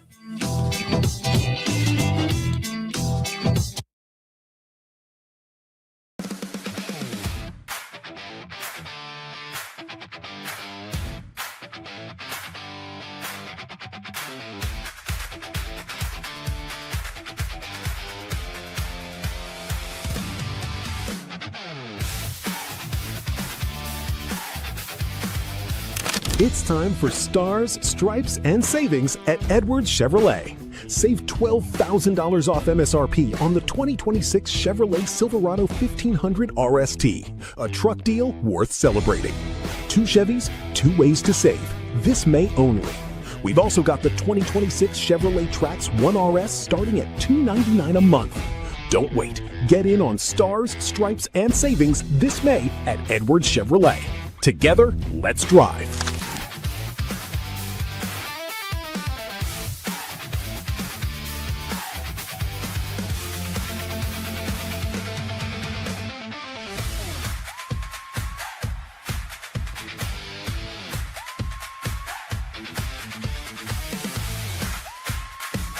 I think it's critical, and it's one of the big jobs that I have in front of me is to create great relationships everywhere I go with fans, with staff, and then especially with the athletes.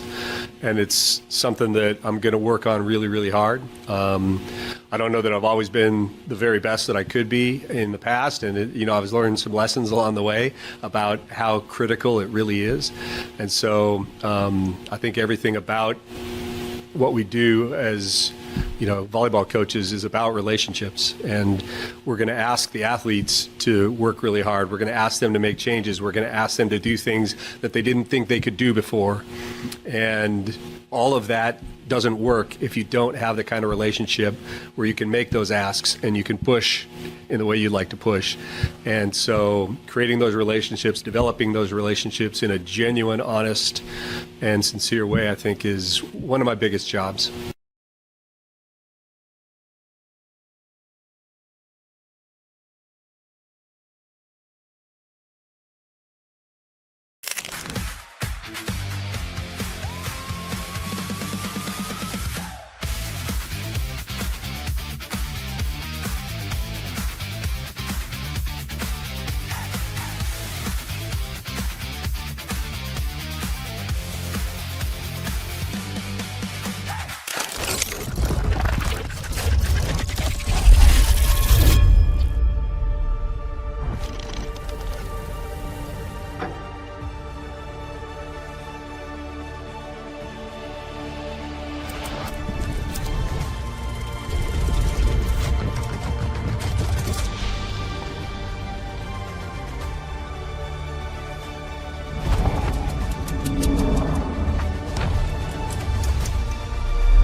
You're listening to Hurrdat Sports Live.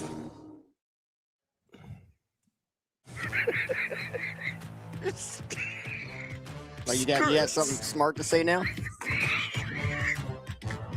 Get him, Shane. This might be the most childish show ever. Oh my gosh. Get him, Shane. You did blow that though. I didn't blow it. He put me on the screen. I think the mic should be on. If my face is on the screen, my mic should be on. I don't think that's a crazy assumption to make. I put you on the screen, and then there's usually 4 or 5 seconds. Oh. Because then I hit the music bed, then you go. Yeah, Ravi, act like you've been doing this before. Why was there no music bed for several seconds? Then? Because I noticed you get all a little bit huffy there. So you're gonna make it worse? Dude said huffy. Oh, you getting all huffy? I'm just saying, what are we doing here? You're like a BMX over there. Oh, geez. If I'm sitting here and I'm on the screen, I don't hear music. I feel like my mic should be on. Can we just get to our guest, please? He'll save me. I don't think he's gonna save you. Somebody save You act like I'm not gonna me. bring this up later. Let's get to Andy KENDEIGH from KETV. AK, what's going on, buddy? Well, I'm just curious of what's going on your end. Hey, listen, just a lot of people that pretend to get along. Let me ask you a question, Andy. If Okay, yeah. Hypothetically speaking, not something that has never happened to anyone. No. I got you. I follow. If you're doing a TV segment, right? If your face, you've got a monitor, right, that you can see.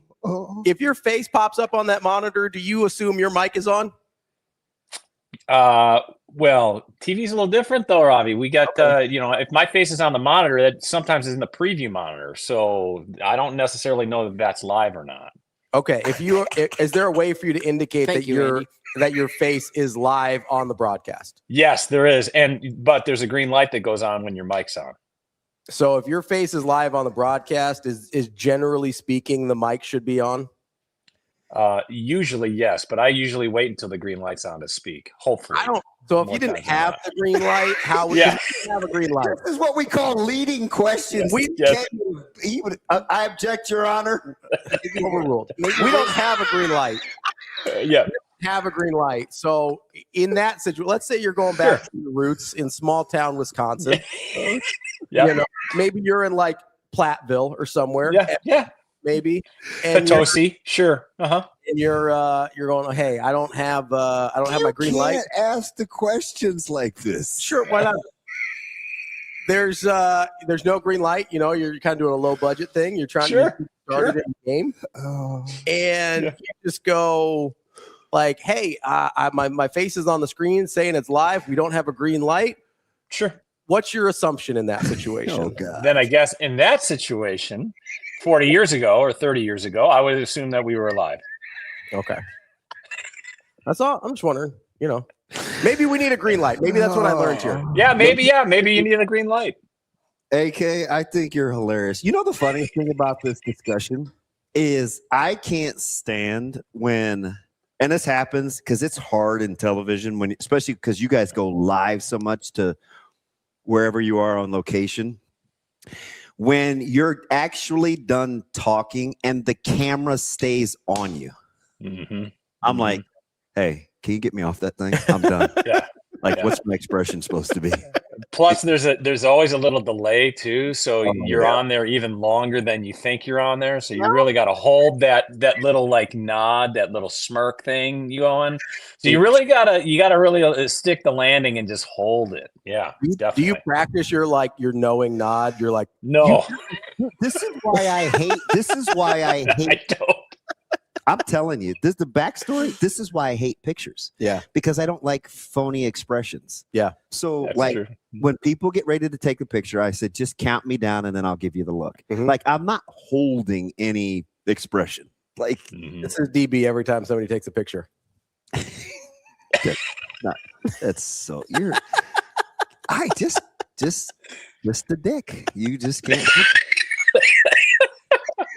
You could have said Richard.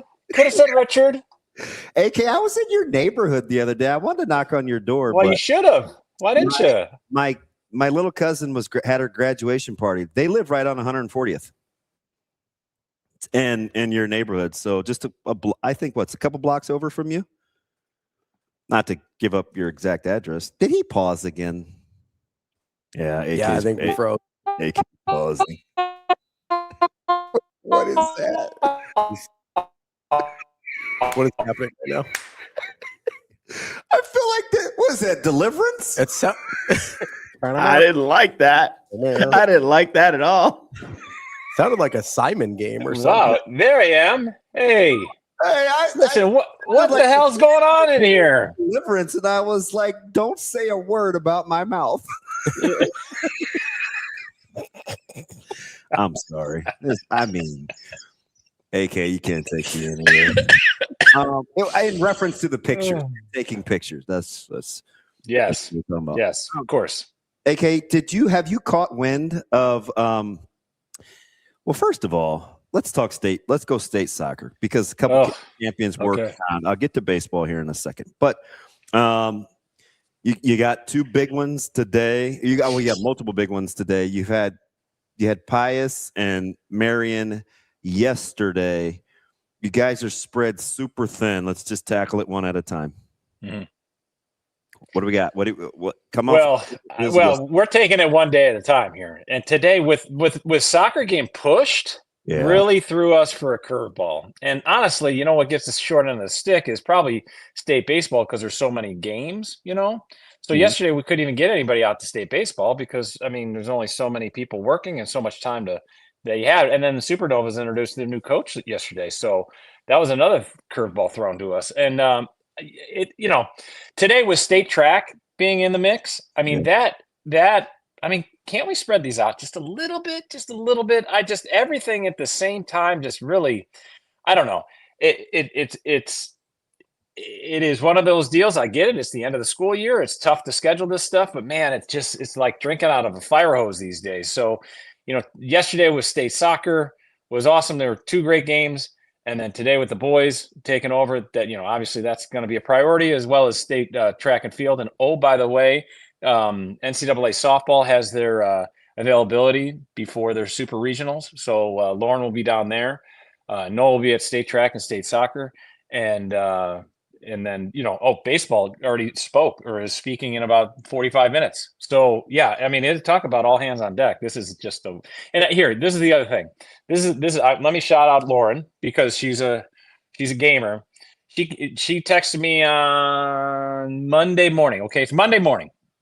She goes, "Man, I'm looking at the schedule. I'm normally off, Thursday. Why don't we split my days off and just to have everybody in on Thursday?" So she volunteered to do that. So she took Monday off, and of course Monday was like Stormageddon, where Bill Ramby's in his white T-shirt and doing his thing, and so she takes Monday off, and now she's going to be off another day later on in the week. So that's the type of team player that Lauren is, and that's how we get stuff done. We try to do our best, and I guarantee the over/under on nasty emails that we get is about 3.5. But and I'm going to take the over here. Oh yeah. But it's just we do our best. We have just we have 3 people in our department, and which is awesome, and it's the largest department in the city, which is great for sports, and we still can't get to everything. So that just tells you what we're up against.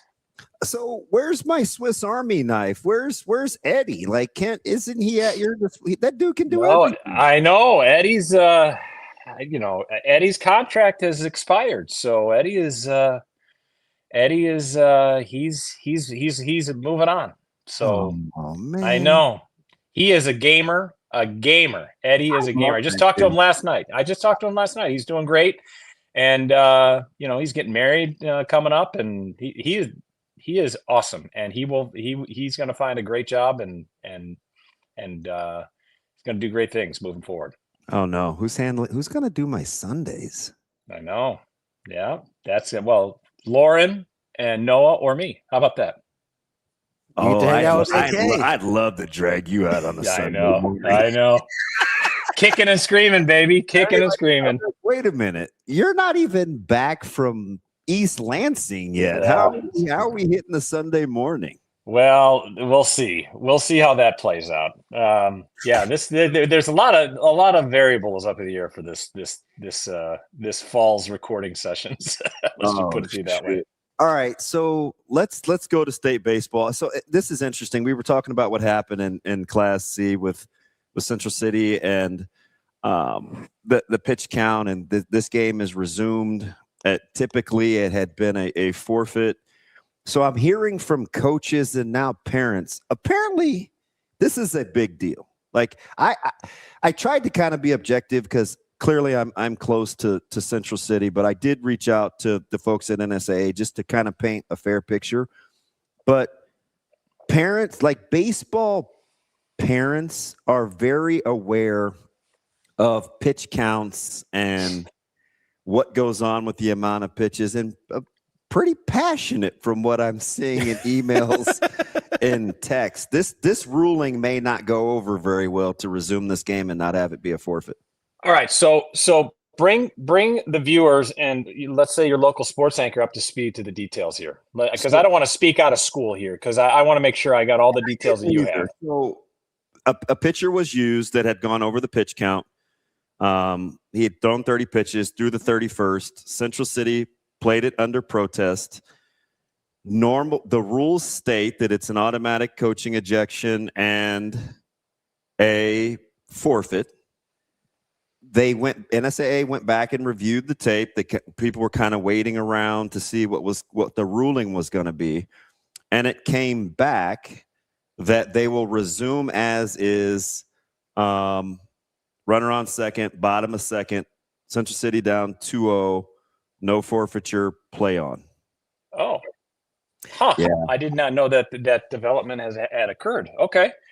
Rules are rules, right? I mean, people should know the rules, but I understand why the pitch counts are there. And I understand that baseball parents are one of the more schooled parents in terms of the rule book. Now, not all baseball parents know the rule book as well as others, but I think for the general majority, they do know the rule book. So that's a tough situation. And that's tough on all sides. That's tough on the side of the team that puts in the pitcher, and it's tough on the team that actually knows what's going on and say, hey, that kid can't pitch and still pitches. So that's a tough deal. So are you hearing more from the Central City side or the other? Well, both. And here's so I think, and I'm waiting for a couple more of my Class A coaches to weigh in. I think they don't want precedent set that people intentionally try to game the system if it's only going to get to be a resumed play and not an actual forfeiture. I gotcha. So that's the end game. So instead of being a forfeit, super big picture on wait a minute, when is this going to be enforced, and when is it not? Sure. So you try to get away with it, or you bring in the kid, and then if somebody notices, they notice it, and then you just go back and it's a do-over. I mean, yeah, that's a tough deal. There's a part of me that would be concerned that you could do this just to almost give yourself extra time. Like if let's say you're not over a pitch count with a guy, but you say, and now does the pitch count reset for the extra day now? That's what I sure. Yeah. That's you're buying yourself 24 hours. Then. That's what I'm saying. So, and if it doesn't for the guy that violated, does it for everybody else that couldn't pitch the day before? Like you could, there's really bad implications of allowing it to happen. And if there's not something on the books that gives the NSAA discretion that I'm not aware of. I just feel good knowing this wasn't just brought to our attention because I'm so close to the folks from Central City. Lots of baseball people, and I mean, I'm going to say 30 or 40 this morning, AK, are weighing in on this and aren't real happy. Yeah, no, this is something I didn't realize, and thanks for bringing it to my attention and our attention, because this is a big deal. And yeah, if the rule states one thing and you do another, that's puzzling to me. Like, wait, just because it's a state tournament. Oh, Deliverance is back. You got a smart mouth. That's what I was going to say. We lost my man, AK4 Channel 7. No, it's I do think that would be my big concern, is not just because I don't know that you would get away with it very often in terms of like, oh, my guy's just going over pitches and nobody noticed. I do think people could use it as a way to reset. And that is maybe worse, honestly. I don't know that I do not have any idea why they would allow that to happen if there's not some pre-written allowance for discretion. Yeah. We back there, Andy? Yeah, that damn internet. I tell you what. Hey, you don't have to give up your provider, but have you contemplated switching? Because oh my goodness. Were you in our kitchen over the weekend? Absolutely. We've talked. This happens all the time. Oh, and if it wasn't for the new provider or options digging up our backyard in our neighborhood, I would have made the switch already. But out of principle, I haven't. Our neighborhood has given permission, and they have laid all sorts of fiber optics as cable. Like actually, we were fortunate for warm weather because they did it in the winter and they couldn't get deep enough. They couldn't bury the cables, and I was like, well, this is kind of ugly, but they fixed it. So yeah, we'll be switching shortly. It's the free reign that I don't appreciate, but that's just me. Just bullying, right? Right. You will be on your expected wait time is 226 hours. Yeah. I feel free to visit our website where you can't get a real okay. Nice options. You know how much money somebody could make if they just had good internet? Like if they just provided good internet, they could have all my money. Just take it. Yep. I would happily give it over. Yep. All right, AK. So Big Ten tournament already off to a crazy start. You see a 12 win. Michigan State went from just happy to be in here like, wait a minute. We just knocked the number 5 out. We have a suspended game. I'm still enamored by Washington's uniforms. I need to grow and get over that. Yes. But yes. Can we love it. How are we going to stay on schedule? I have no idea. No idea. I mean, first of all, back to the Washington uniforms. Are those the brightest helmets? That makes Notre Dame's helmets look dull under the lights. I'm not even going to kid you, AK. Listen, a shaking stadium, 1992 Washington, Shane Pahoka, Steve Entman. Like, I had weird flashbacks to seeing this amazing football team in Washington, 91, 92. And it was those stupid bright gold helmets, the gold pants. It's like, and they were way good. Yeah. I was like, I felt a certain way watching that baseball game last night. A little defensive, I'm sure. It's not that I remember from 38 years or 35 years ago. You know my random Washington affinity?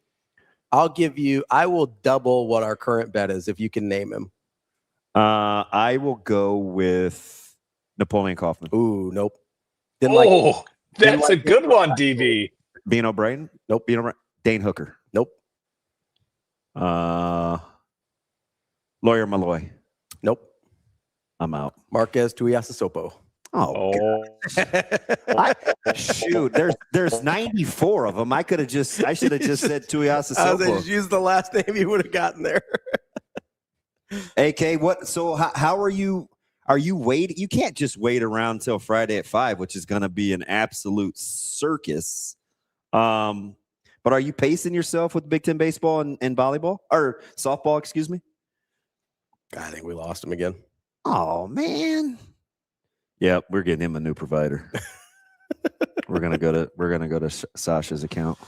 Yeah, we gotta figure something out there. At least we didn't get You Got a Pretty Mouth music on that one. What do you mean? I was talking about taking pictures. I don't know what you're talking about. Oh, okay. Yeah. Sorry, my bad. This is great. Great television, great audio, great. What a segment. I mean, this is the last time I'm doing this down here, I'll tell you that much. You know who this doesn't happen to? It doesn't happen to Kevin Seeks. I know. Kevin is on it. He's probably sitting on his router when he does it. Wow. He hardwires that thing. Yeah. The message says move closer to your router. How about give me better internet? Huh? I'm one floor down from the router. There you go. Need the old booster. So yeah. I saw him out at Tao the other day, and he's better in person, and he's good on our show. Like I didn't realize what a hardcore junkie he is. We were talking wild card points like 7 spots in regular season games. I was like, Suits, you're a wizard. Like, all right. He is amazing. And I'm moving upstairs, by the way, guys. This is I'm gonna be in motion because this is ridiculous. Now you might hear my dogs. Listen, we've had crying kids, we've had spilt syrup, we've had was wives EJ, yelling. Was EJ the one that was walking? EJ Barthel. He was the one that was walking around, right? During his recruiting. Coach Clemenger was at Papio South. He walked outside. Yeah. All right. Like we're remotely professionals, I mean, AK. EJ had the lights kept going out on him in the room, so he had to like get up, walk around, and turn the lights back on. He's like letting players just hop in on the interview. He's like, hey, say hi to the guy. You want to say hi to Makai? All right. So I just moved. I am literally next to I'm going to show you my router. Here's my router, guys, right there. So I'm in. So I'm right there. Where were we? Kevin Suits. Oh my God. You know, he's got a week. He's got his boy who plays for Lincoln Lutheran. I know. I know. And I was asking that team because I saw they had their. And then. Yep. And he had a birthday. My man was eating birthday cake at 8:30 last week. Yes. He's the best. He's the best. Hey, real quick about that Big Ten tournament. Can somebody answer me? Why does Nebraska as the 2 seed get the teams get the bracket that only plays 2 games rather than the guys who have to play 3 games? Why is that? Why does the 3 seed get the qualifier that plays 3 games and not 2? I don't know. He's certainly not exchanged for the primetime slot of 5 o'clock because you could have just moved that. Yeah, you could have just flopped the bracket. It doesn't make any sense. Why would you put the 2 seed getting the winner of that other, the 7-11 game or whatever it is? So that's my only complaint about the bracket because I do like the bracket. SC's above them, right? UCLA and then SC. It's Oregon's the 3 and USC is the 4. In my head. Yeah, so top to bottom of USC, UCLA, Nebraska, Oregon. Okay. In that group. Yeah. So but you could have just flipped Nebraska and Oregon, but maybe they just wanted them at the 5, but just flip the other bracket then. That doesn't make any sense. So we're having this debate. I'm curious to see what you think. If softball goes to an if necessary, is there an inning that Ruby Malin does not pitch for Okie State? I don't think so. I think she goes the distance, don't you? Rico said that. I don't know. AK3. Realistically speaking, I'm sure they've got another. They're going to throw another arm. But. Wrong. Like I'm sure she'd take the game ball, but we're kind of hoping we don't need an if necessary if you're cheering for Nebraska, right? Right, 100%. But man, I know that the one concern is that their bats, they weren't clicking last weekend, but they did enough to win, right? So that's the name of the game. If they continue pitching the way they are, they're gonna be just fine. But I think Husker fans would feel a little more confident if the bats were smoking coming in, and they have not been. But maybe that's just a new week, and we'll see what happens. But it's just a fascinating matchup with the pitchers and their histories together, and that the 3 of the best arms that you'll see this weekend are they're probably grew up 15 minutes apart, if not closer, and it says a lot about what softball is bringing in the area. So what's interesting, AK, between high school baseball, state track, softball, and Big Ten baseball, they're still going to get their 13, 14K at the Schwab. There's going to be 3 at Bowling. And everybody else is just going to get in where they fit in, trying to support their own kids. Right. I know.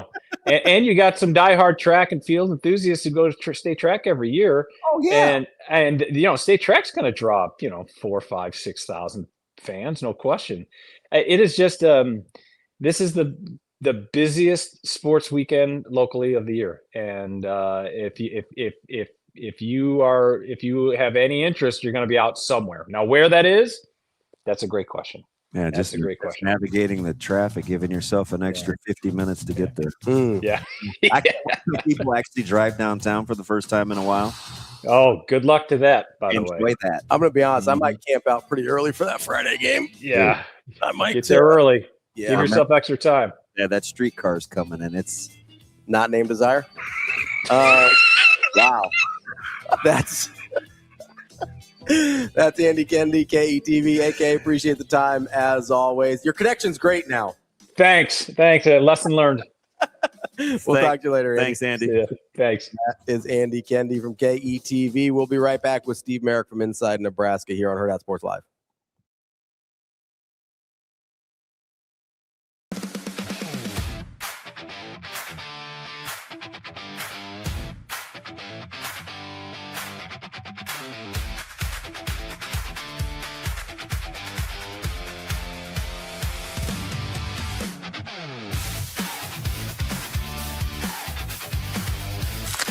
It's time for Stars, Stripes, and Savings at Edwards Nissan. Lease the 2026 Nissan Rogue Platinum starting at $349 a month. A platinum lease for less this May. 2 Nissans, 2 great deals. Only at Edwards. We've also got the 2026 Nissan Pathfinder SV starting at $399 a month. Another win for May. Don't wait. Get in on Stars, Stripes, and Savings this May at Edwards Nissan.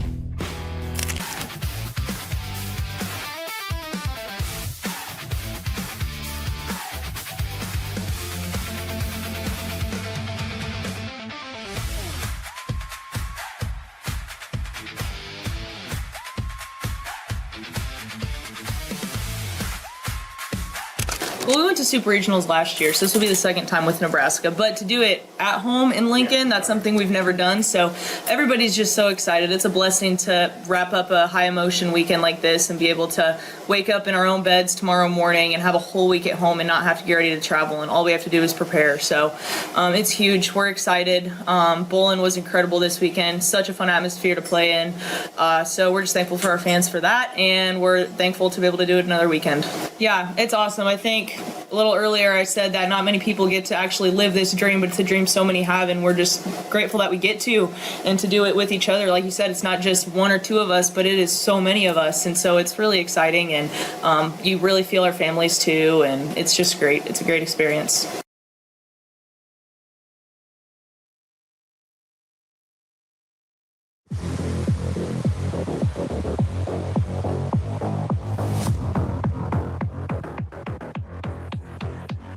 Welcome to Hurrdat Sports Live.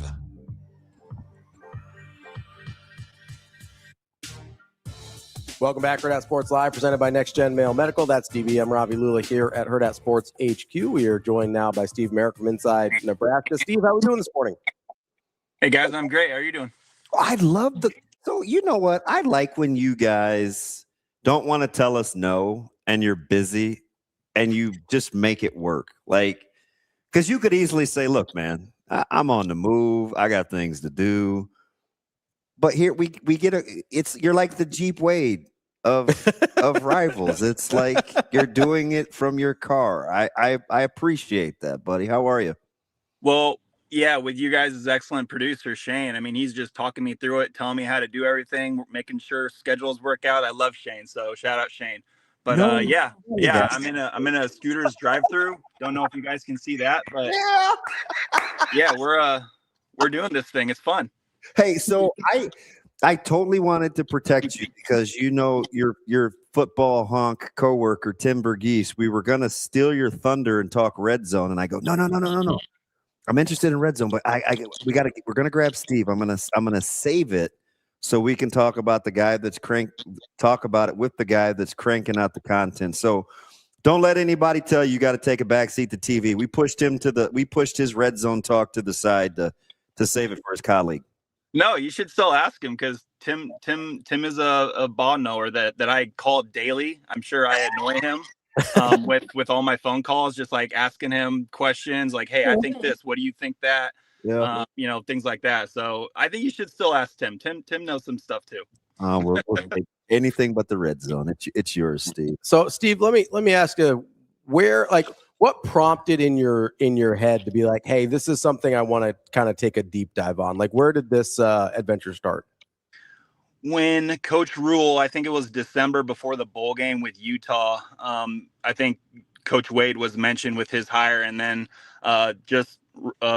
Coach was just like, yeah, Jeep Wade and Georgia Tech were one of the premier counter run teams, and then he mentioned USC as well, but along that same comment, he mentioned, wanting to just like get the run game a little bit better. It was good last year. I think we can all agree with that. The traditional handoff run game with Emmett. But I think that Coach Rule really wanted to beef up the run game, especially in the red zone.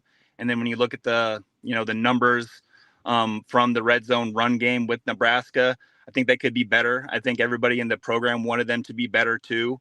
And so I think when you introduce offensive line coach like Jeep Wade and with the resume he has, especially coming off that Georgia Tech 2025 season, they're in the top 10 of the Joe Moore Award finalists. So he really knows what he was doing up there. And I think like when you add something like counter, and especially with a dual threat quarterback too, to make life a little bit harder on defenses to defend, I think that just can create more opportunities to score touchdowns. And that's something that Nebraska's offense didn't quite do enough of last year. And I think they want to get better. So yeah, I mean, it was just going back to December and seeing Coach Rule talk about Georgia Tech and, how well they ran counter and how that can maybe impact Nebraska's run game, especially in the red zone where they weren't, as efficient as they wanted to be.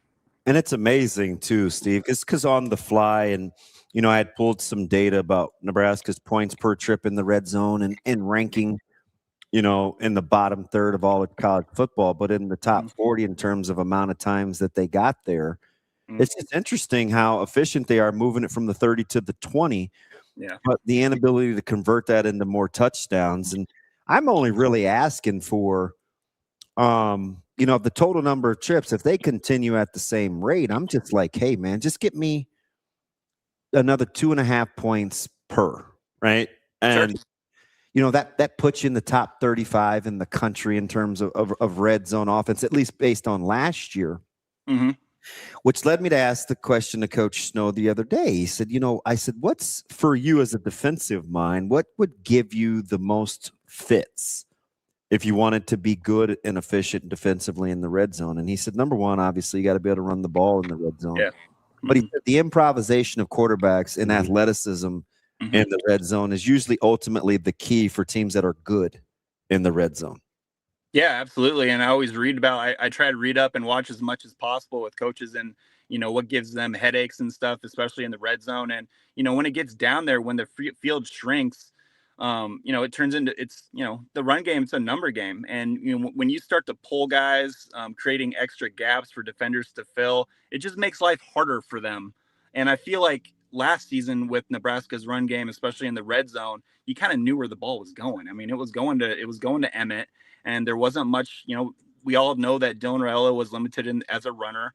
And when you have a quarterback back there like Dylan, I think that kind of just helps out the defense just a little bit with, understanding like what's the biggest threat out there, what can I afford to, maybe look away from. So, I just think with, how Nebraska is likely going to be playing things, at least I think next season with Anthony Calandria, they're just going to be more dynamic down there. And I think it's something that kind of versatility, multiplicity down there was not really with Nebraska and the offense last year, especially in the red zone. But now I just think they have more of the playbook open to them. They have more ability to do different things down there. And that's just going to help score touchdowns, I think. So.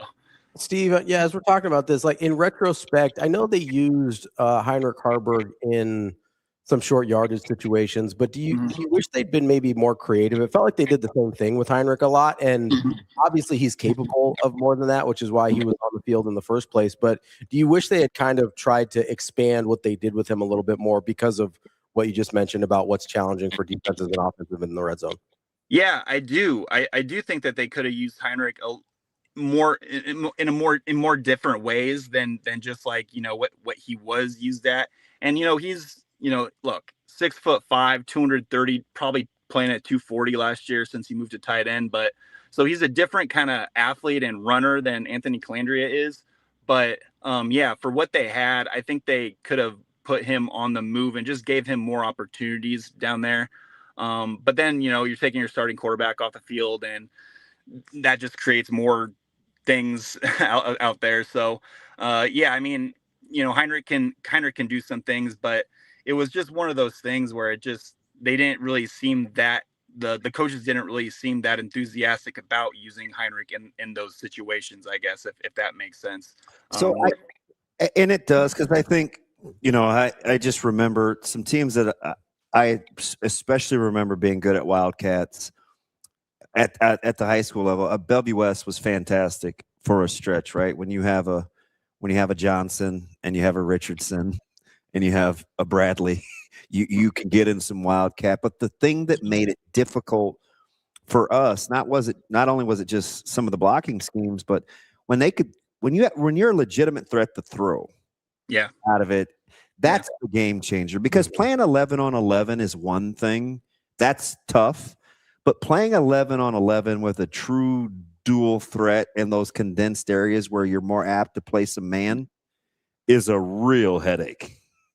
Yeah, and at that point of his career with Heinrich, I mean, we've seen him play quarterback.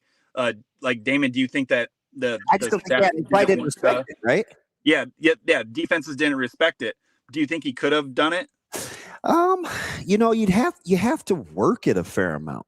Yeah, and were they doing that? That's what I always wondered. Like, how much time at practice were they spending, with a Harbor package in the red zone? So that's kind of what I meant, though, is like, well, when you have to take your best player off the field, you guys, like, I get it, but like the results were what they were with Dylan in the red zone at a certain point. Like, you want to try some different things, I would think, eventually, and you go and you say, okay, we've got this guy who we think is super talented.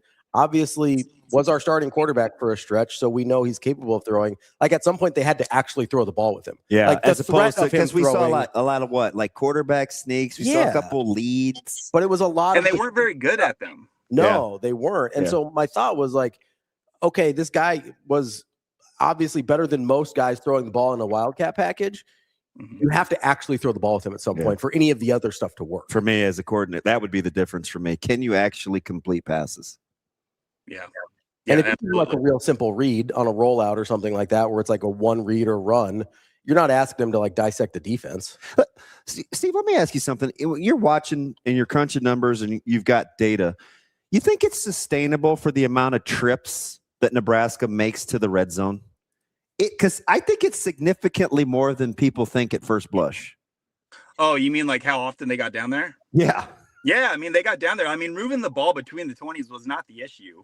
It was just like moving the ball once you get inside the 20 it was where the field shrinks. And I just think like, I don't know. It didn't really seem like the offense had a good plan down there, if that makes sense. I think like, they were kind of, the offense was a little bit limited once they got in the red zone, just because of, like I said before, the field shrinks.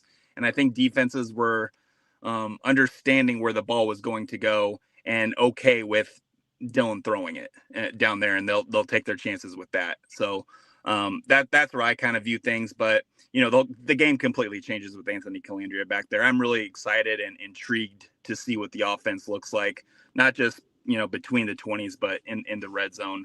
I think Nebraska is going to be better down there, and it's going to make for better offense overall. It's a nightmare when plays get extended down there. Oh yeah. I mean, how much of it, you just can't? It's just watching some of Calandria's tape from UNLV and then a little bit of Virginia.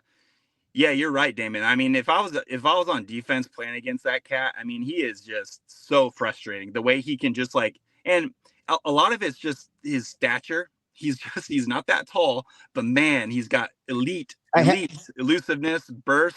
He can just dip his shoulder. He just dips his shoulder and like a DN or a pass rushing edge thinks he has a sack and then he doesn't. And now he's just like completing a little dump off pass to a running back who goes for a 15-yard gain. It's just like stuff like that is exactly what Nebraska needed last year and didn't really get. And it's two things. So you just be patient with me here. Number one, the lower legs for him. He's got huge lower legs for a guy that's a little shorter in stature. So he has some running back features to him. The other thing is you don't want to turn the ball over, right? People talk about that's huge. His propensity to take chances or turn it over. How much of that would you be willing, after watching the offense, be very careful and cautious over the last handful of years, taking some sacks, didn't really want to turn it over. How much are you willing to say, you know what, just take a chance? Have we crossed over into that realm, do you think? I think so. I've written plenty about this, and every time I put something on my message board about like his athleticism or his playmaking ability, somebody's like, well, he throws a lot of interceptions, he has a lot of fumbles. I'm like, yeah, I understand it. I've also watched some where I've watched a clip of his where there's a fumble between him and the running back at the mesh point. And to me, the untrained eye, I'm like, wow, I think that running back should have like had that. Mm-hmm. And then it like goes on the turf and it's bouncing around. So it's like, I don't know how many of those fumbles were on him, but yeah, it's here's what I keep going back to. He is so athletic. He is incredible with the ball in his hands as a runner. I don't want to take his superpower away from him. And I don't think the offensive staff is going to want to take his superpower away from him, because his superpower is running, extending plays, keeping the play alive for his receivers to find a little patch of open grass. I really think that's where he's going to excel this year. And I understand the interceptions. I understand the fumble numbers. I know what those all look like. But I do think that he needs to play within himself a little bit, because the Big Ten and Big Ten defenders are bigger, faster. The windows are going to be tighter. I get all that. But I also don't want him to play scared out there and play just like not himself. I want him to be himself. I want Anthony Calandria to be Anthony Calandria. And that's like taking a little bit of chances. And we saw that in the spring game with the interception. Should he have shown it? Should he have thrown it? Should he have not have thrown it? After the game, he said he just should have thrown it away. So I think that was good on his part, because I think it was a little bit of a risky throw that you wouldn't want him making in a game. It probably would have got Gilmer killed out there if he was actually going to extend out and catch it. But yeah, I just think there is going to be a line to toe with Anthony Calandria. But for Nebraska, for what they want to do, I don't want Anthony Calandria being scared to make a mistake out there. I think everybody should want Anthony Calandria being confident, just like he always is, and just like playing his game, because that's what him playing his game is what's got him to this point and what's made him a 3-year starter in college football.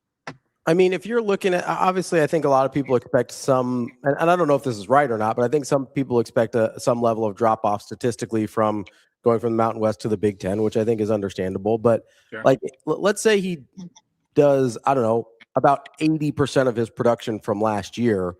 That would put him at 2,800 yards passing, 18 or 19 touchdowns, 7 or 8 interceptions, about 500 yards rushing, and 8 touchdowns. Like, everybody takes that, right? You take that every day. Like, you absolutely, like, you're talking mid 20s, high 20s in terms of touchdowns, under 10 interceptions. Like, you take that, 3,500 yards of total offense almost. Like, you would take that every day of the week, right? Yeah, absolutely. With the defenses that are going to be coming here, that they're going to be playing, with the schedule that's coming up. I mean, yeah, I mean, for Nebraska to reach its goal and to shut everybody up and all the naysayers and just like go out and win more ball games that everybody thinks that they're going to win right now, Anthony Calandria needs to go out there and be confident and have fun playing the game like he always does. And that's exactly what Nebraska's offense needs, because if he does that, I think everything's just going to move along a lot better than it was last year. And I'm excited to watch it.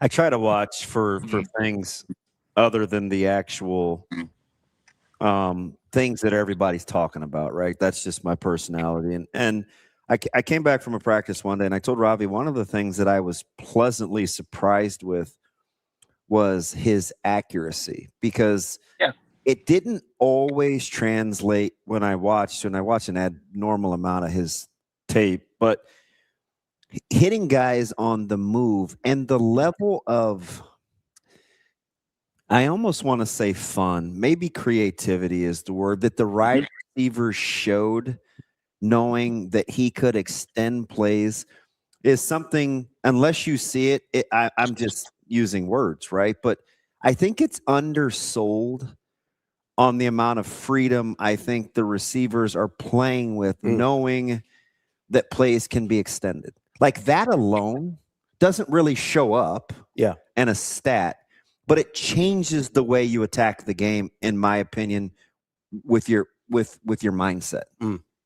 Anthony had looked to have really good chemistry with his receivers at UNLV, and I thought that was a really good unit out there in the Mountain West. I think it was one of the better receiver groups in the conference, and they looked on the same page with him. When he broke the pocket, everybody looked like they had a plan. It was very Diego Pavia-esque at Vanderbilt with his group the past couple years. So there are a lot of similarities, and I'm glad that Matt Rule and Dana Holgerson talked about that with the similarities with Calandria and Pavia, and looking how Vanderbilt's offense did some things, putting Pavia on the move, having a plan for when he broke the pocket. I think all those things are something that Nebraska is going to show in 2026. So his ability to, I think just to get along with everybody and create relationships and build that chemistry. We saw him bring down some of the core receivers that are going to be on the field a lot down to Florida to work out and throw some balls on air. So I just think like everybody likes Anthony Calandria and everybody's going to play hard for him. And with with what he can do on the field, I think it's going to really excite the receivers, especially somebody like Ja'Cory Barney. Somebody on our message board asked me, like, hey, you're writing all this stuff about like him extending plays and everything. Is there one receiver who can maybe benefit the most from that? And I think maybe somebody like Ja'Cory Barney, who has he's very quick, his acceleration is off the charts. He can drop his hips and change direction on a dime. I think somebody like that can really benefit when the play structure breaks down and then the secondary play structure starts coming in with Anthony extending plays. I think somebody like Ja'Cory Barney can really maybe excel at that. I'll give you two more too, because I think this is critical. Number one, Hunter, who's very good after the catch. Tough to bring down. He's very hard to bring down in the open field. So extending the plays and getting a ball out to him, I think, is huge. But the other thing that I think is a little undersold is, and we saw flashes of it from Quinn, but when a receiver feels like you're going to give him a chance to make a play, and I saw it all spring, which is why I said we're going to leave the spring game with Quinn Clark being the guy we talk about. He'll give his guy a chance to make a play. And I it's just something that it does for your spirit. And this isn't in retrospect or it's not the I'm not saying it's the anti-Dylan or the anti-anything. I'm just saying when receivers know that you're going to give them a chance to make a play, there's something that happens intrinsically as wideouts where it's like, just give me a shot, man. I got you. Yeah. And I think he's understanding where to put balls for his guys. I mean, Quinn Clark made more circus catches this spring. I was like, goodness gracious, he gets one. I tell you, right? He got at least one a day. He gets one a day. Yeah. And I mean, like we saw it in the spring game with that one-handed grab for the touchdown, and then before that, Anthony Calandria hit Barney on that go route just perfectly, putting it over the shoulder. I mean, he had plenty of those.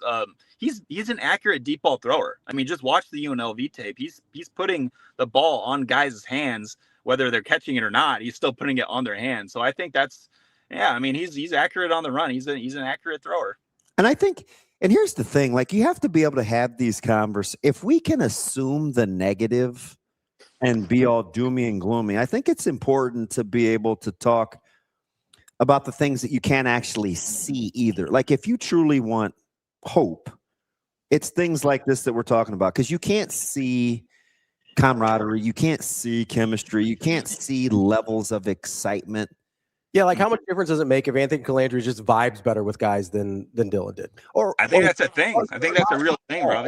It doesn't even have to be a comparison. And I'm not trying to shy away from the Dylan thing. I'm just saying we make too much of that. Let's just say he's got a great relationship with people. If he has a great relationship with guys being excited, it's different. I just know, and I'm saying this because I just know what it's like coming into a game and you don't want to, you're so other-centered about the guys you're playing with. It's like, man, if Zadiska had that nice pin down, the least I could do is hit that hole. Right. Right. Or if Abdul's throwing himself on the ground for a knockdown out on the perimeter, the least I could do is get my ass over there. You know what I mean? It's like, make it matter. Stuff like that matters when you're playing in games. It's like, I can't let this guy down. And I think, yeah, I just think that could show. Sorry. When you're playing with guys that are willing to lay it on the line, I think there's this natural tendency to want to match energies. Laying it on the line. I mean, that just reminds me of Calandria and in the run game. You watch how he ends some of his runs. Oh, I know. I get down, bro. I know. I'm like thinking to myself, like, what are you doing? I couldn't imagine what Coach Mullen, like Dan Mullen, was thinking during some of those runs. Like, they were trying to jump over guys. They would blow the whistle and they just wanted to like all of a sudden go live, and they're like, hey, 3rd and 6, 25 seconds on the clock, and he'd scramble and make a play. And it's like, he's trying to get every inch. I'm like, get down, but he plays with some reckless abandon. I don't know if that means it wins. I'm just telling you, it's fun to play with guys that play with juice. Yeah, no, exactly. That's the thing. It's the playing with emotion, showing up for your brothers, being really tough. They're going to run QB counter, QB power with Anthony Calandria on like a 3rd and 3 or a 3rd and 2. He's going to lower his shoulder. He's going to run into somebody and he's going to get the first down. And I think that's just going to jack everybody up on the offensive line. And that's going to want them to fire off the ball for Quentin Ives on the next play or something like that. So it's just like things like that, I think are really going to show up during the season for us to see. Go back and watch that that boundary counter that they ran with Booth that he scored when they had numbers. Imagine just tagging an RPO on the backside of that. Allow your mind to see that. Go back and watch the Booth run late, the pullers, the action to the boundary, and then tag an RPO on the backside. Yeah. If that's me defensively, I'm like, what do I? You're stressed, especially if you're willing to run to the boundary. Yeah. And your QB is a run element. It's a headache. It's also fun to watch. Yeah, it is. Steve, we appreciate the time. Great stuff there. If you haven't checked it out, go check out his deep dive on the red zone over at Inside Nebraska. We'll talk again soon, okay? All right. Thanks for having me on, guys. Thanks, buddy. That's Steve MARIK from Inside Nebraska. Coming up next, we got Mitch Sherman from The Athletic. That's DBM Ravi Lulla. It's Hurrdat Sports Live.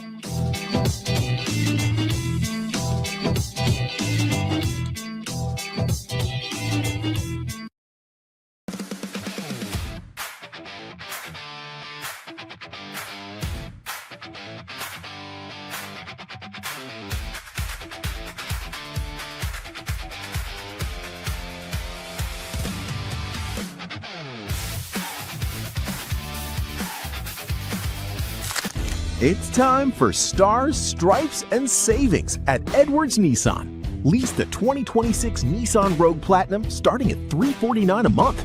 A platinum lease for less this May. 2 Nissans, 2 great deals. Only at Edwards. We've also got the 2026 Nissan Pathfinder SV starting at $399 a month. Another win for May. Don't wait. Get in on Stars, Stripes, and Savings this May at Edwards Nissan.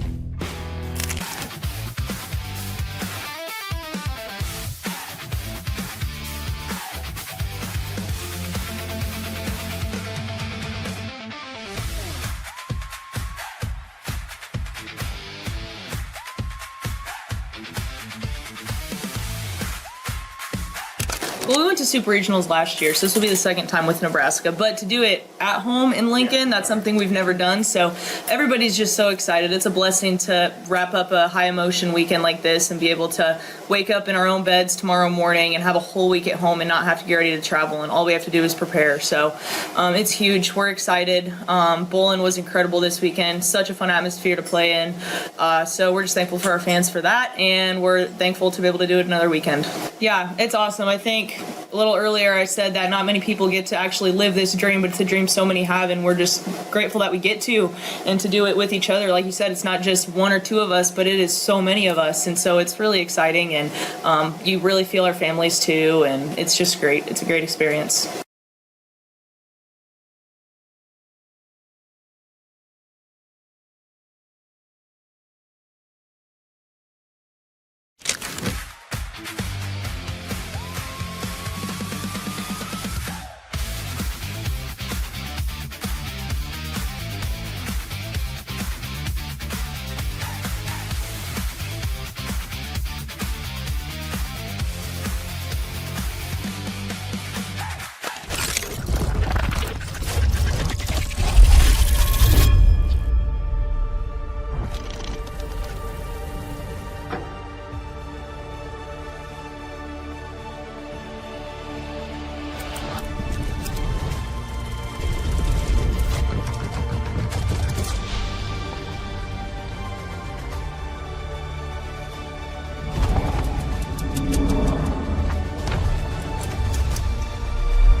Live.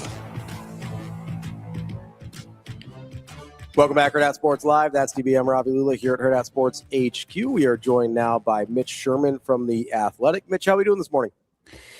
Doing well. What's going on, guys? We are just trying to make it, man. How about you? Yeah, I'm great. Great. Been on vacation. It's kind of odd timing with the baseball and softball stuff, but I've been way checked out of the country for the last week plus. I'm back and good to go right now as of today. You like high school. Do you like it enough if somebody that's you're not personally connected to you involved? Like, will you go stop out and see something at soccer, or is Gretna state baseball? Well, would you see state baseball? Would you? I had to think about it for a second. It ended yesterday. Yeah. Like, would you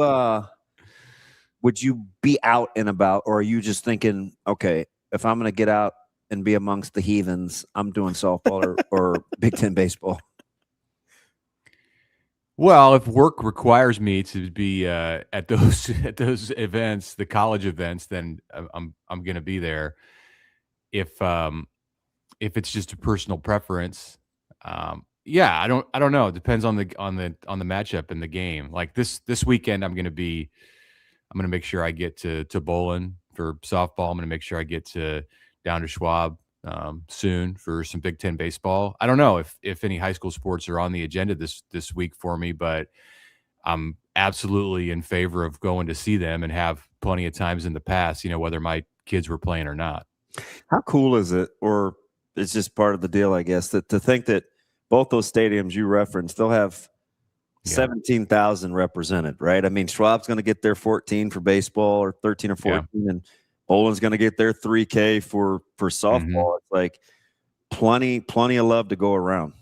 Yeah, it's a weekend in Nebraska spring sports like we've maybe never seen, just because, I mean, the teams have had success, and they've had success in the same years. It's been a while to have a confluence like this, but it's definitely happened, and just never that I can recall at these venues at the same time.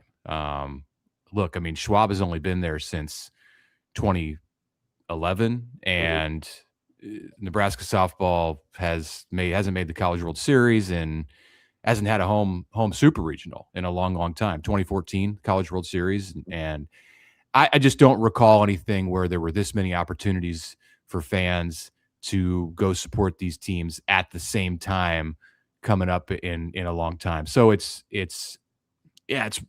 really cool. Hopefully we get some good like summer like weather this weekend for people to get out and enjoy it. And you talk about those numbers, the crowds. I was wondering out loud last night as I like reacclimated myself to being home, what it's going to be like if Nebraska baseball gets on a roll this weekend. I mean, we know Friday night is going to be fine. But if you get into the weekend and you're playing possibly Oregon in a semifinal, if you make it through that, I mean, imagine Nebraska UCLA or Nebraska USC, but I think UCLA is on a different level because we haven't seen them against Nebraska this year. And people have had the opportunity to see Nebraska USC 3 times already this year in Lincoln. But if it's UCLA, the number 1 team in the country, like a team that everyone expects to be in Omaha next month and maybe playing for all of it in Omaha next month, that's I would, of course, love to see it for like the dramatic effect and the storylines, but also just for the number of people it could bring out on Sunday if we do get to that point where it's 1 versus 2 on Championship Sunday, and then with softball, yeah, I mean, if you get to a winner take all game, or even like any of those games with the pitching matchups alone, with Ruby Malin coming back home, and people know the history with that family, and that doesn't even begin to scratch the surface of what you're talking about with Jordy Fromm and her legacy and the storylines around Alexis Jensen and all of those softball players, those 12 seniors, so many of whom are deeply connected to the state of Nebraska. Like you couldn't ask for a better setup for people to get out and enjoy some great drama this weekend. Mitch, how much of the added, as you mentioned, like we've had big weekends where there was a confluence of events before, but how much of the kind of added juice does it seem like this one have? Do you attribute to the seeming much larger profile that softball has taken over the past few years, not just locally here, but kind of on a national scale, the growth of the sport? We talk about volleyball a lot. We don't talk about that with softball. It's got an amazing platform. Nearly as much, where I do think the growth is not as big as volleyball, but pretty astounding still.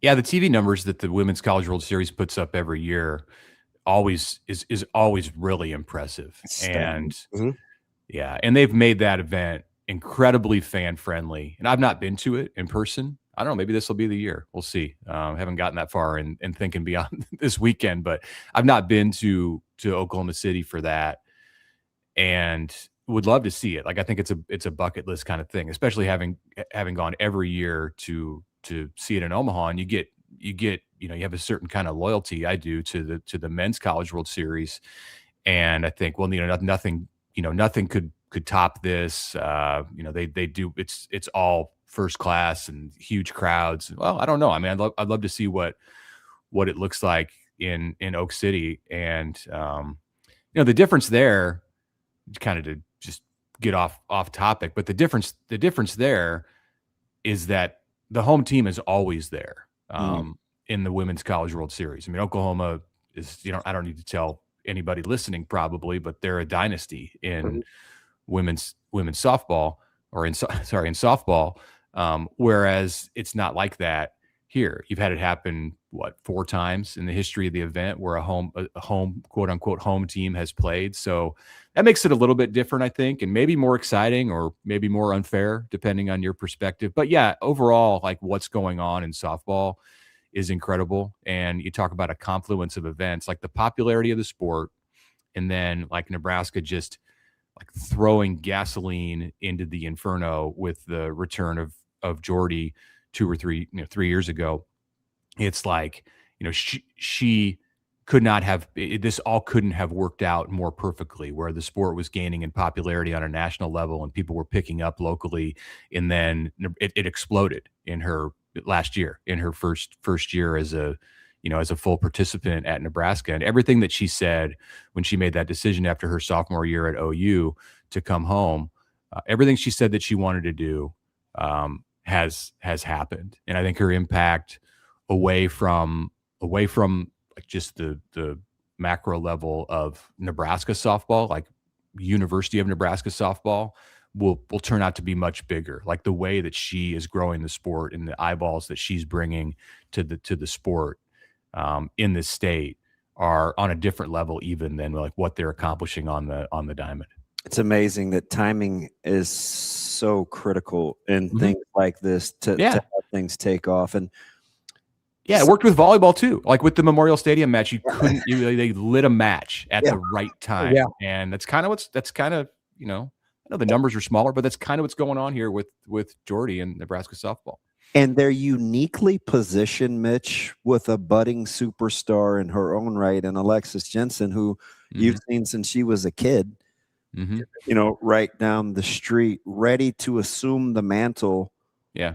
And shows the early traits of being a good ambassador as well, that is extremely recognizable. Yeah.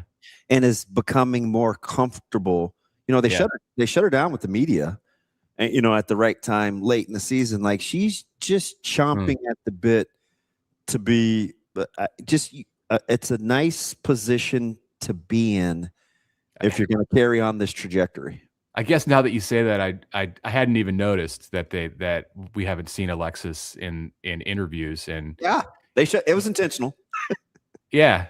And that tells you, like, I've been following it from afar, but have been very aware of what she's doing on the field. And I still see her, like, I still see my daughter, who went to school with her for a long time, like, shows me the TikToks and the food reviews and things like that. Like, she's got a tremendous personality, very, very interesting, very different from what you get with Jordy or most people. Unique, I think, is a great way to put it, but endearing, and somebody that I think if the softball momentum continues and Nebraska can build off this and continue to like be in this moment, like people who don't know her personality are going to continue to just like fall for her and everything that she is over the next 3 years.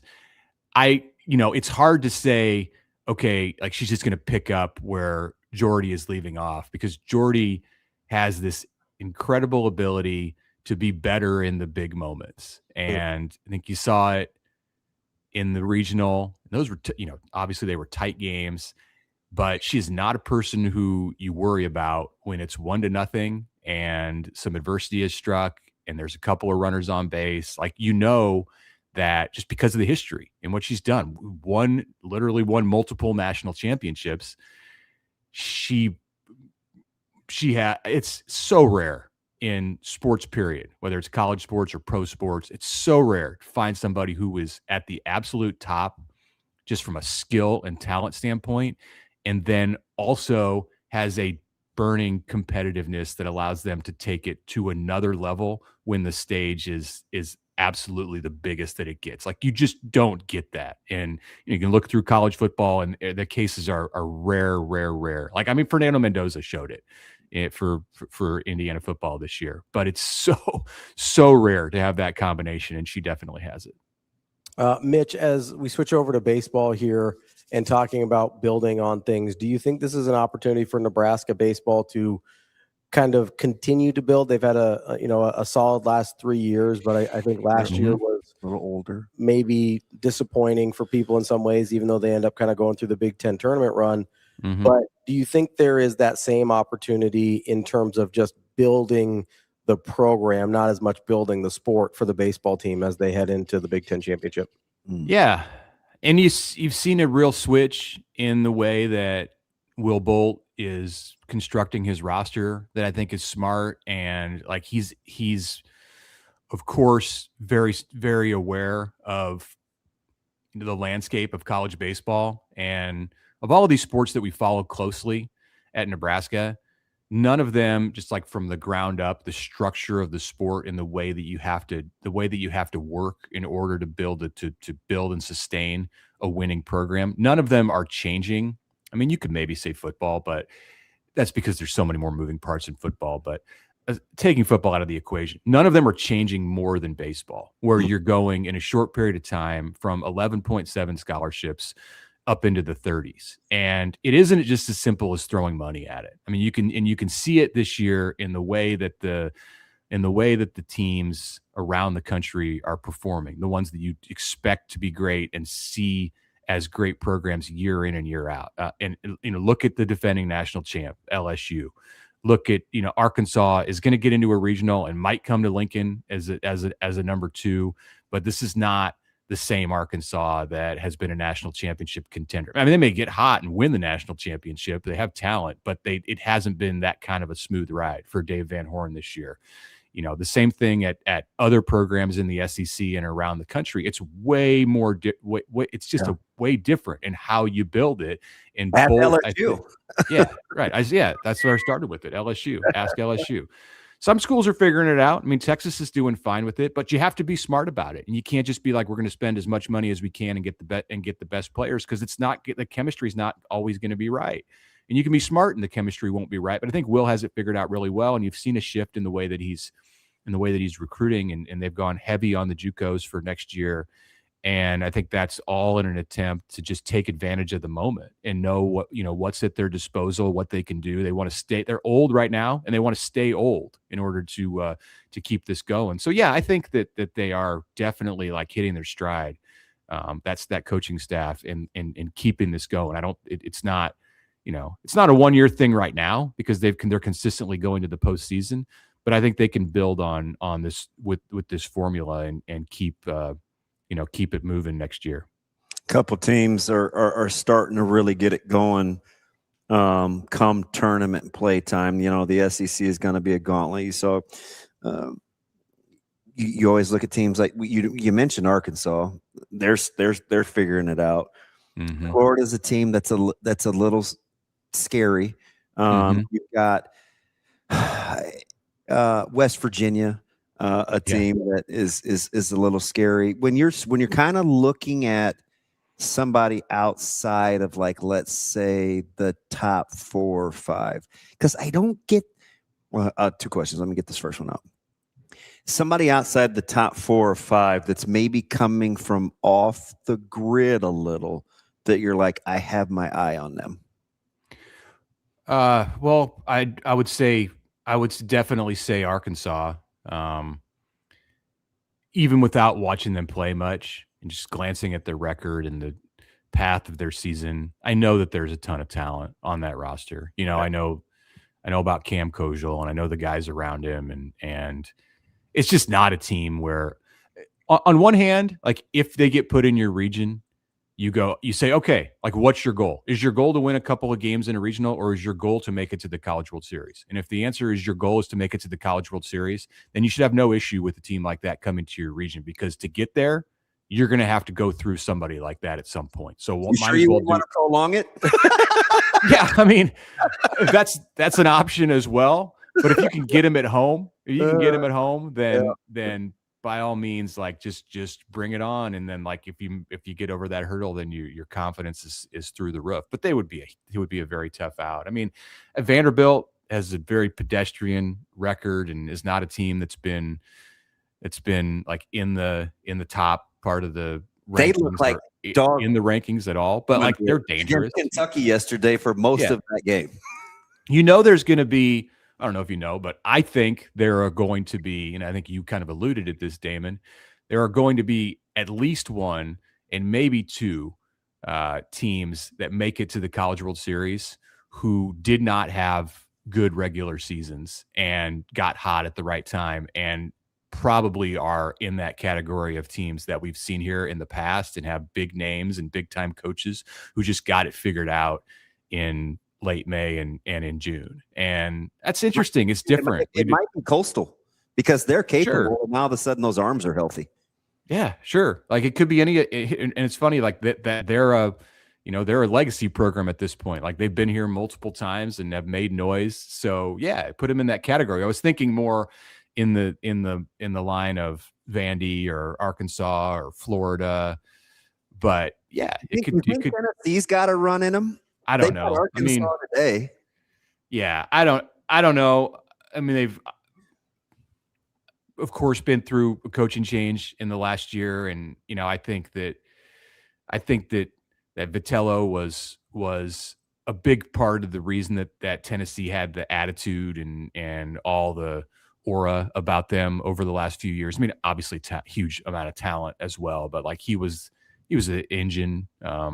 He was the driver of that, and I don't know if they've figured that piece out yet. So I don't necessarily expect to see Tennessee make a run and get to Omaha, but yeah, I mean, they have the talent. They're going to be more talented than some of the teams that do make it. Sorry, I was just thinking about Vitello, because if I'm not mistaken, I don't want to rewrite history here, but before they actually did break through, a lot of people talked about kind of the Vitello as like, hey, is that a detriment? Like, is the volatility of kind of his personality and that trickling down to the team, is that what has kept them from getting over the hump? It's kind of funny how once we get there, we're like, maybe they're going to miss the fire. I don't even know that you're wrong. It's just the dichotomy there is kind of funny to me. I mean, I think winning a national championship kind of answers that question. Sure, yeah. I don't think he was holding them back. I mean, I'm sure there were moments, and there were probably players in their program that maybe he wasn't the best fit with, but look, he recruited the guys who won the championship for Tennessee. And like I talked about with Will and seeing a formula and then executing it, Vitello obviously recruited players who fit his personality. And it's not everybody out there. You couldn't just take a list of the top 50 players who were on the market in the country and say, all right, we're going to plug you in with Tony Vitello and like, it's all going to work out. He had to pick the guys who worked for him. And, maybe that's why it will or won't work. You don't get to do that at the major league level. No. So at the major league level, you got a general manager and you got a draft and you get assigned to work with players. And I wonder a little bit about that part of it with the Giants. I don't doubt his baseball acumen and his ability to manage at that level, but I do wonder when you don't get to construct the roster yourself and pick and choose players in the way that you can in college, especially if you're Tennessee, about how that will work long term. So let me go topical here, Mitch, with football. We talked to Coach Snow earlier in the week, and we just got off with Steve, and Ravi and I were jumping into red zone stuff last week. So while it's on my brain, you're watching Nebraska play, you kind of know some of the stats, right? Red zone inefficiencies versus red zone trips and touchdowns versus field goals and that kind of stuff. Yeah. Could you envision a world where Nebraska's efficient enough or more efficient in the red zone, given that Coach Holgorsen and his tenure has shown the propensity to be able to get there, where it takes some of the focus off what's happening defensively? Or are we just built to look at them as how complementary are they? If you start getting a lot of 7s out of those red zone trips instead of 3s, then or going forward. yeah, going forward and not getting it. Yeah. It makes things more manageable for the defense. So that's complimentary right there. I mean, I think having a good red zone offense is hugely beneficial for your defense. I mean, I guess in some ways, and we saw this in the Michigan game, if you go for it in a red zone situation and you don't get it, you leave your defense in a pretty good place. And maybe the next possession, starts well offensively because of that. And that's complementary football also. But I mean, no need to complicate it. Like, be good in the red zone, get touchdowns. It's going to help your whole team. It's going to help your special teams. It's going to help your defense. It's going to help your bottom line and your win total. So whatever they can do to improve that efficiency is absolutely obviously it's a great thing. And I think the multi-skilled, the multi-dimensional quarterback, and spent a lot of time this offseason with Anthony Calandria talking about his ability to get out on the edge. And as long as he's got his receivers and mainly the receivers, but of course the tight ends, I put them in that category too. Like, as long as he's got them on the same page with him, and I worry a little bit about their ability to thrive as an offense in this. Like, there's a lot of new when all of a sudden you introduce this style. I worry a little bit about like comparing it to Diego Pavia and Vanderbilt, because just because you have a quarterback who is similarly skilled doesn't mean that you have 10 other players on the offensive side who are immediately going to be able to make that work with the quarterback. And if Nebraska can continue to work on that, June's an important month for them in that area with the work they're going to do in the OTAs. And of course, August is huge in those first 3 or 4 games of the year, get that ready. But like, if they can become a team offensively that really understands how to do that and extend plays and get first downs and score in the red zone because they have a quarterback who's good at that part of it, then I think the area where that impacts them the most, or one of the areas where that impacts them the most in a positive way, is in the red zone. Mitch, would you be open to I guess almost the opposite thought process of that? A lot of these guys on the offensive side of the ball maybe were used to a quarterback that could do a lot of those things, and it's less of an adjustment for them than it was trying to play with a quarterback that wasn't mobile. I don't know. I mean, it would require a study into the backgrounds, at the high school level or at their previous school, as far as like what kind of quarterbacks those guys played with. I'm kind of I don't know, thinking anecdotally that like a lot of quarterbacks in high school are really good athletes, right? Like, you don't. Yeah, there's mobile quarterbacks, athletic quarterbacks. I think Ravi, to your point, that most of the receivers and tight ends on the Nebraska roster were more closely affiliated with a quarterback whose skill set was like Anthony Calandria coming into Nebraska than they were with a quarterback who was like Dylan Raiola. That's probably accurate, but without like sitting down and charting it out, you don't know. So yeah, I think there's some validity there that like this isn't going to be totally foreign to them. But in their time at Nebraska before the last 3 or 4 months, they have been schooled in the pocket passer quarterback offense. So that's an adjustment regardless. And some of them are new.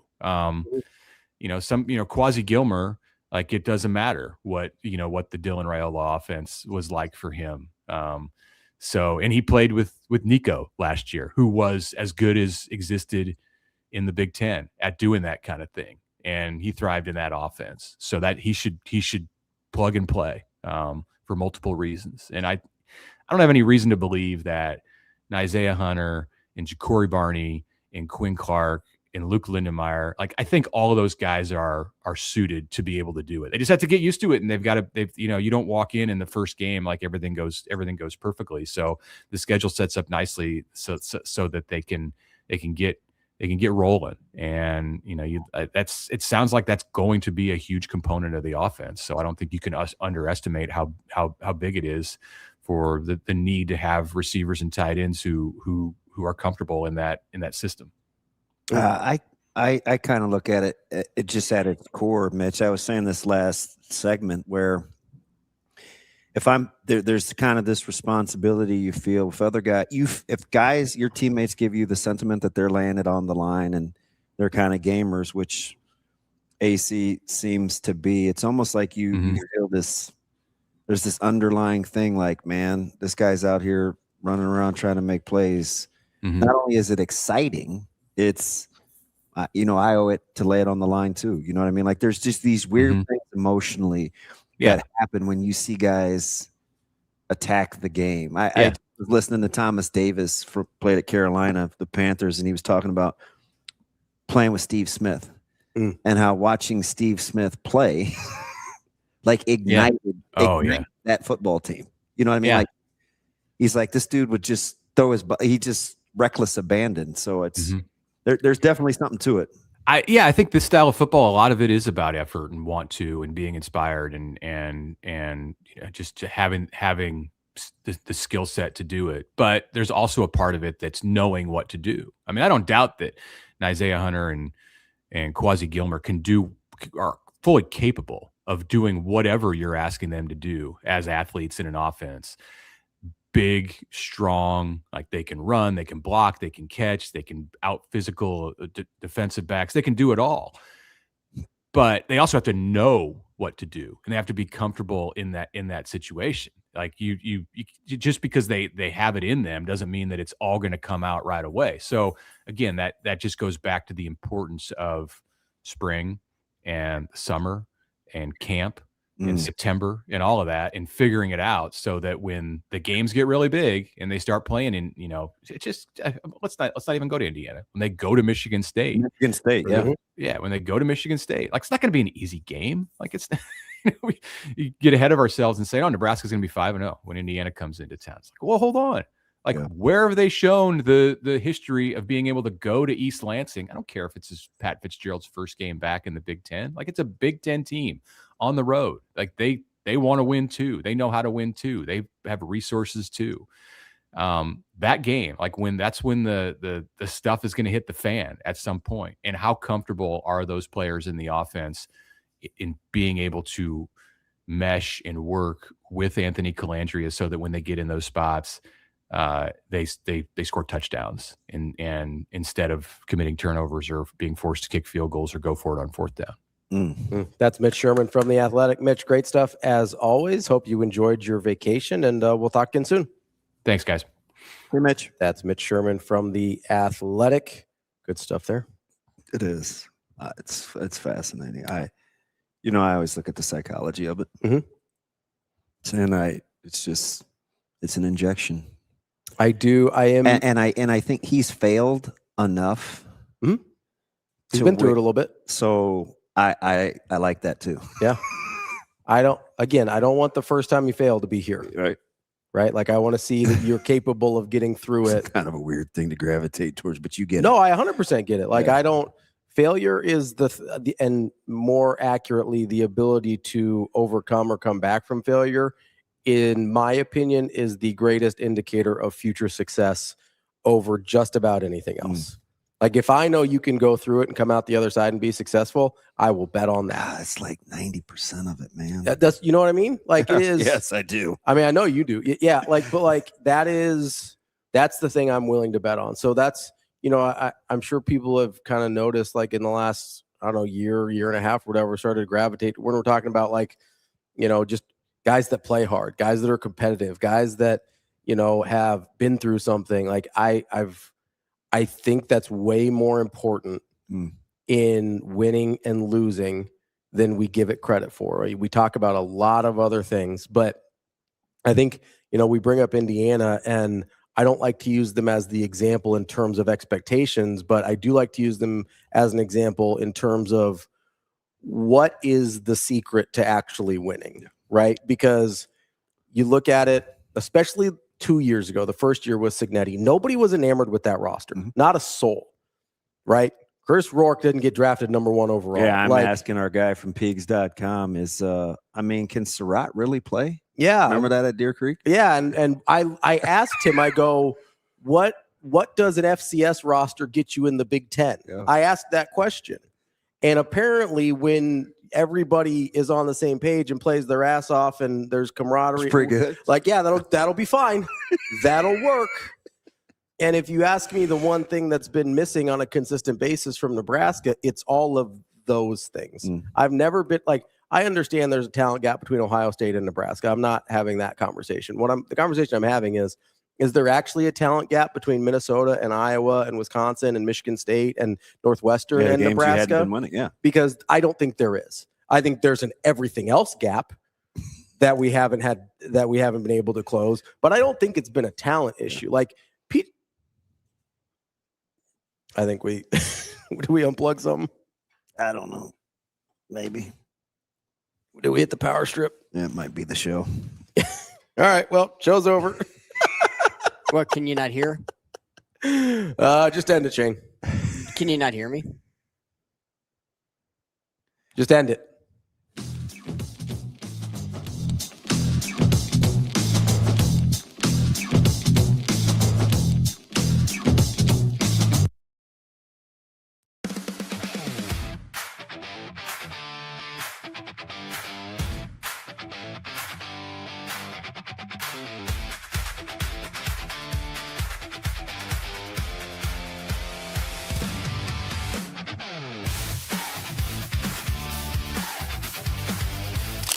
It's time for Stars, Stripes, and Savings at Edwards Hyundai. Lease the 2026 Hyundai Palisade SE all-wheel drive, starting at $339 a month. Big savings to start May right. 2 great Hyundais, 1 big May event. Let's go. We've also got the 2026 Hyundai Elantra SE. Sign and drive for $0 down, starting at $249 a month. Don't wait. Get in on Stars, Stripes, and Savings this May at Edwards Hyundai. See you. Have a good day. Love you.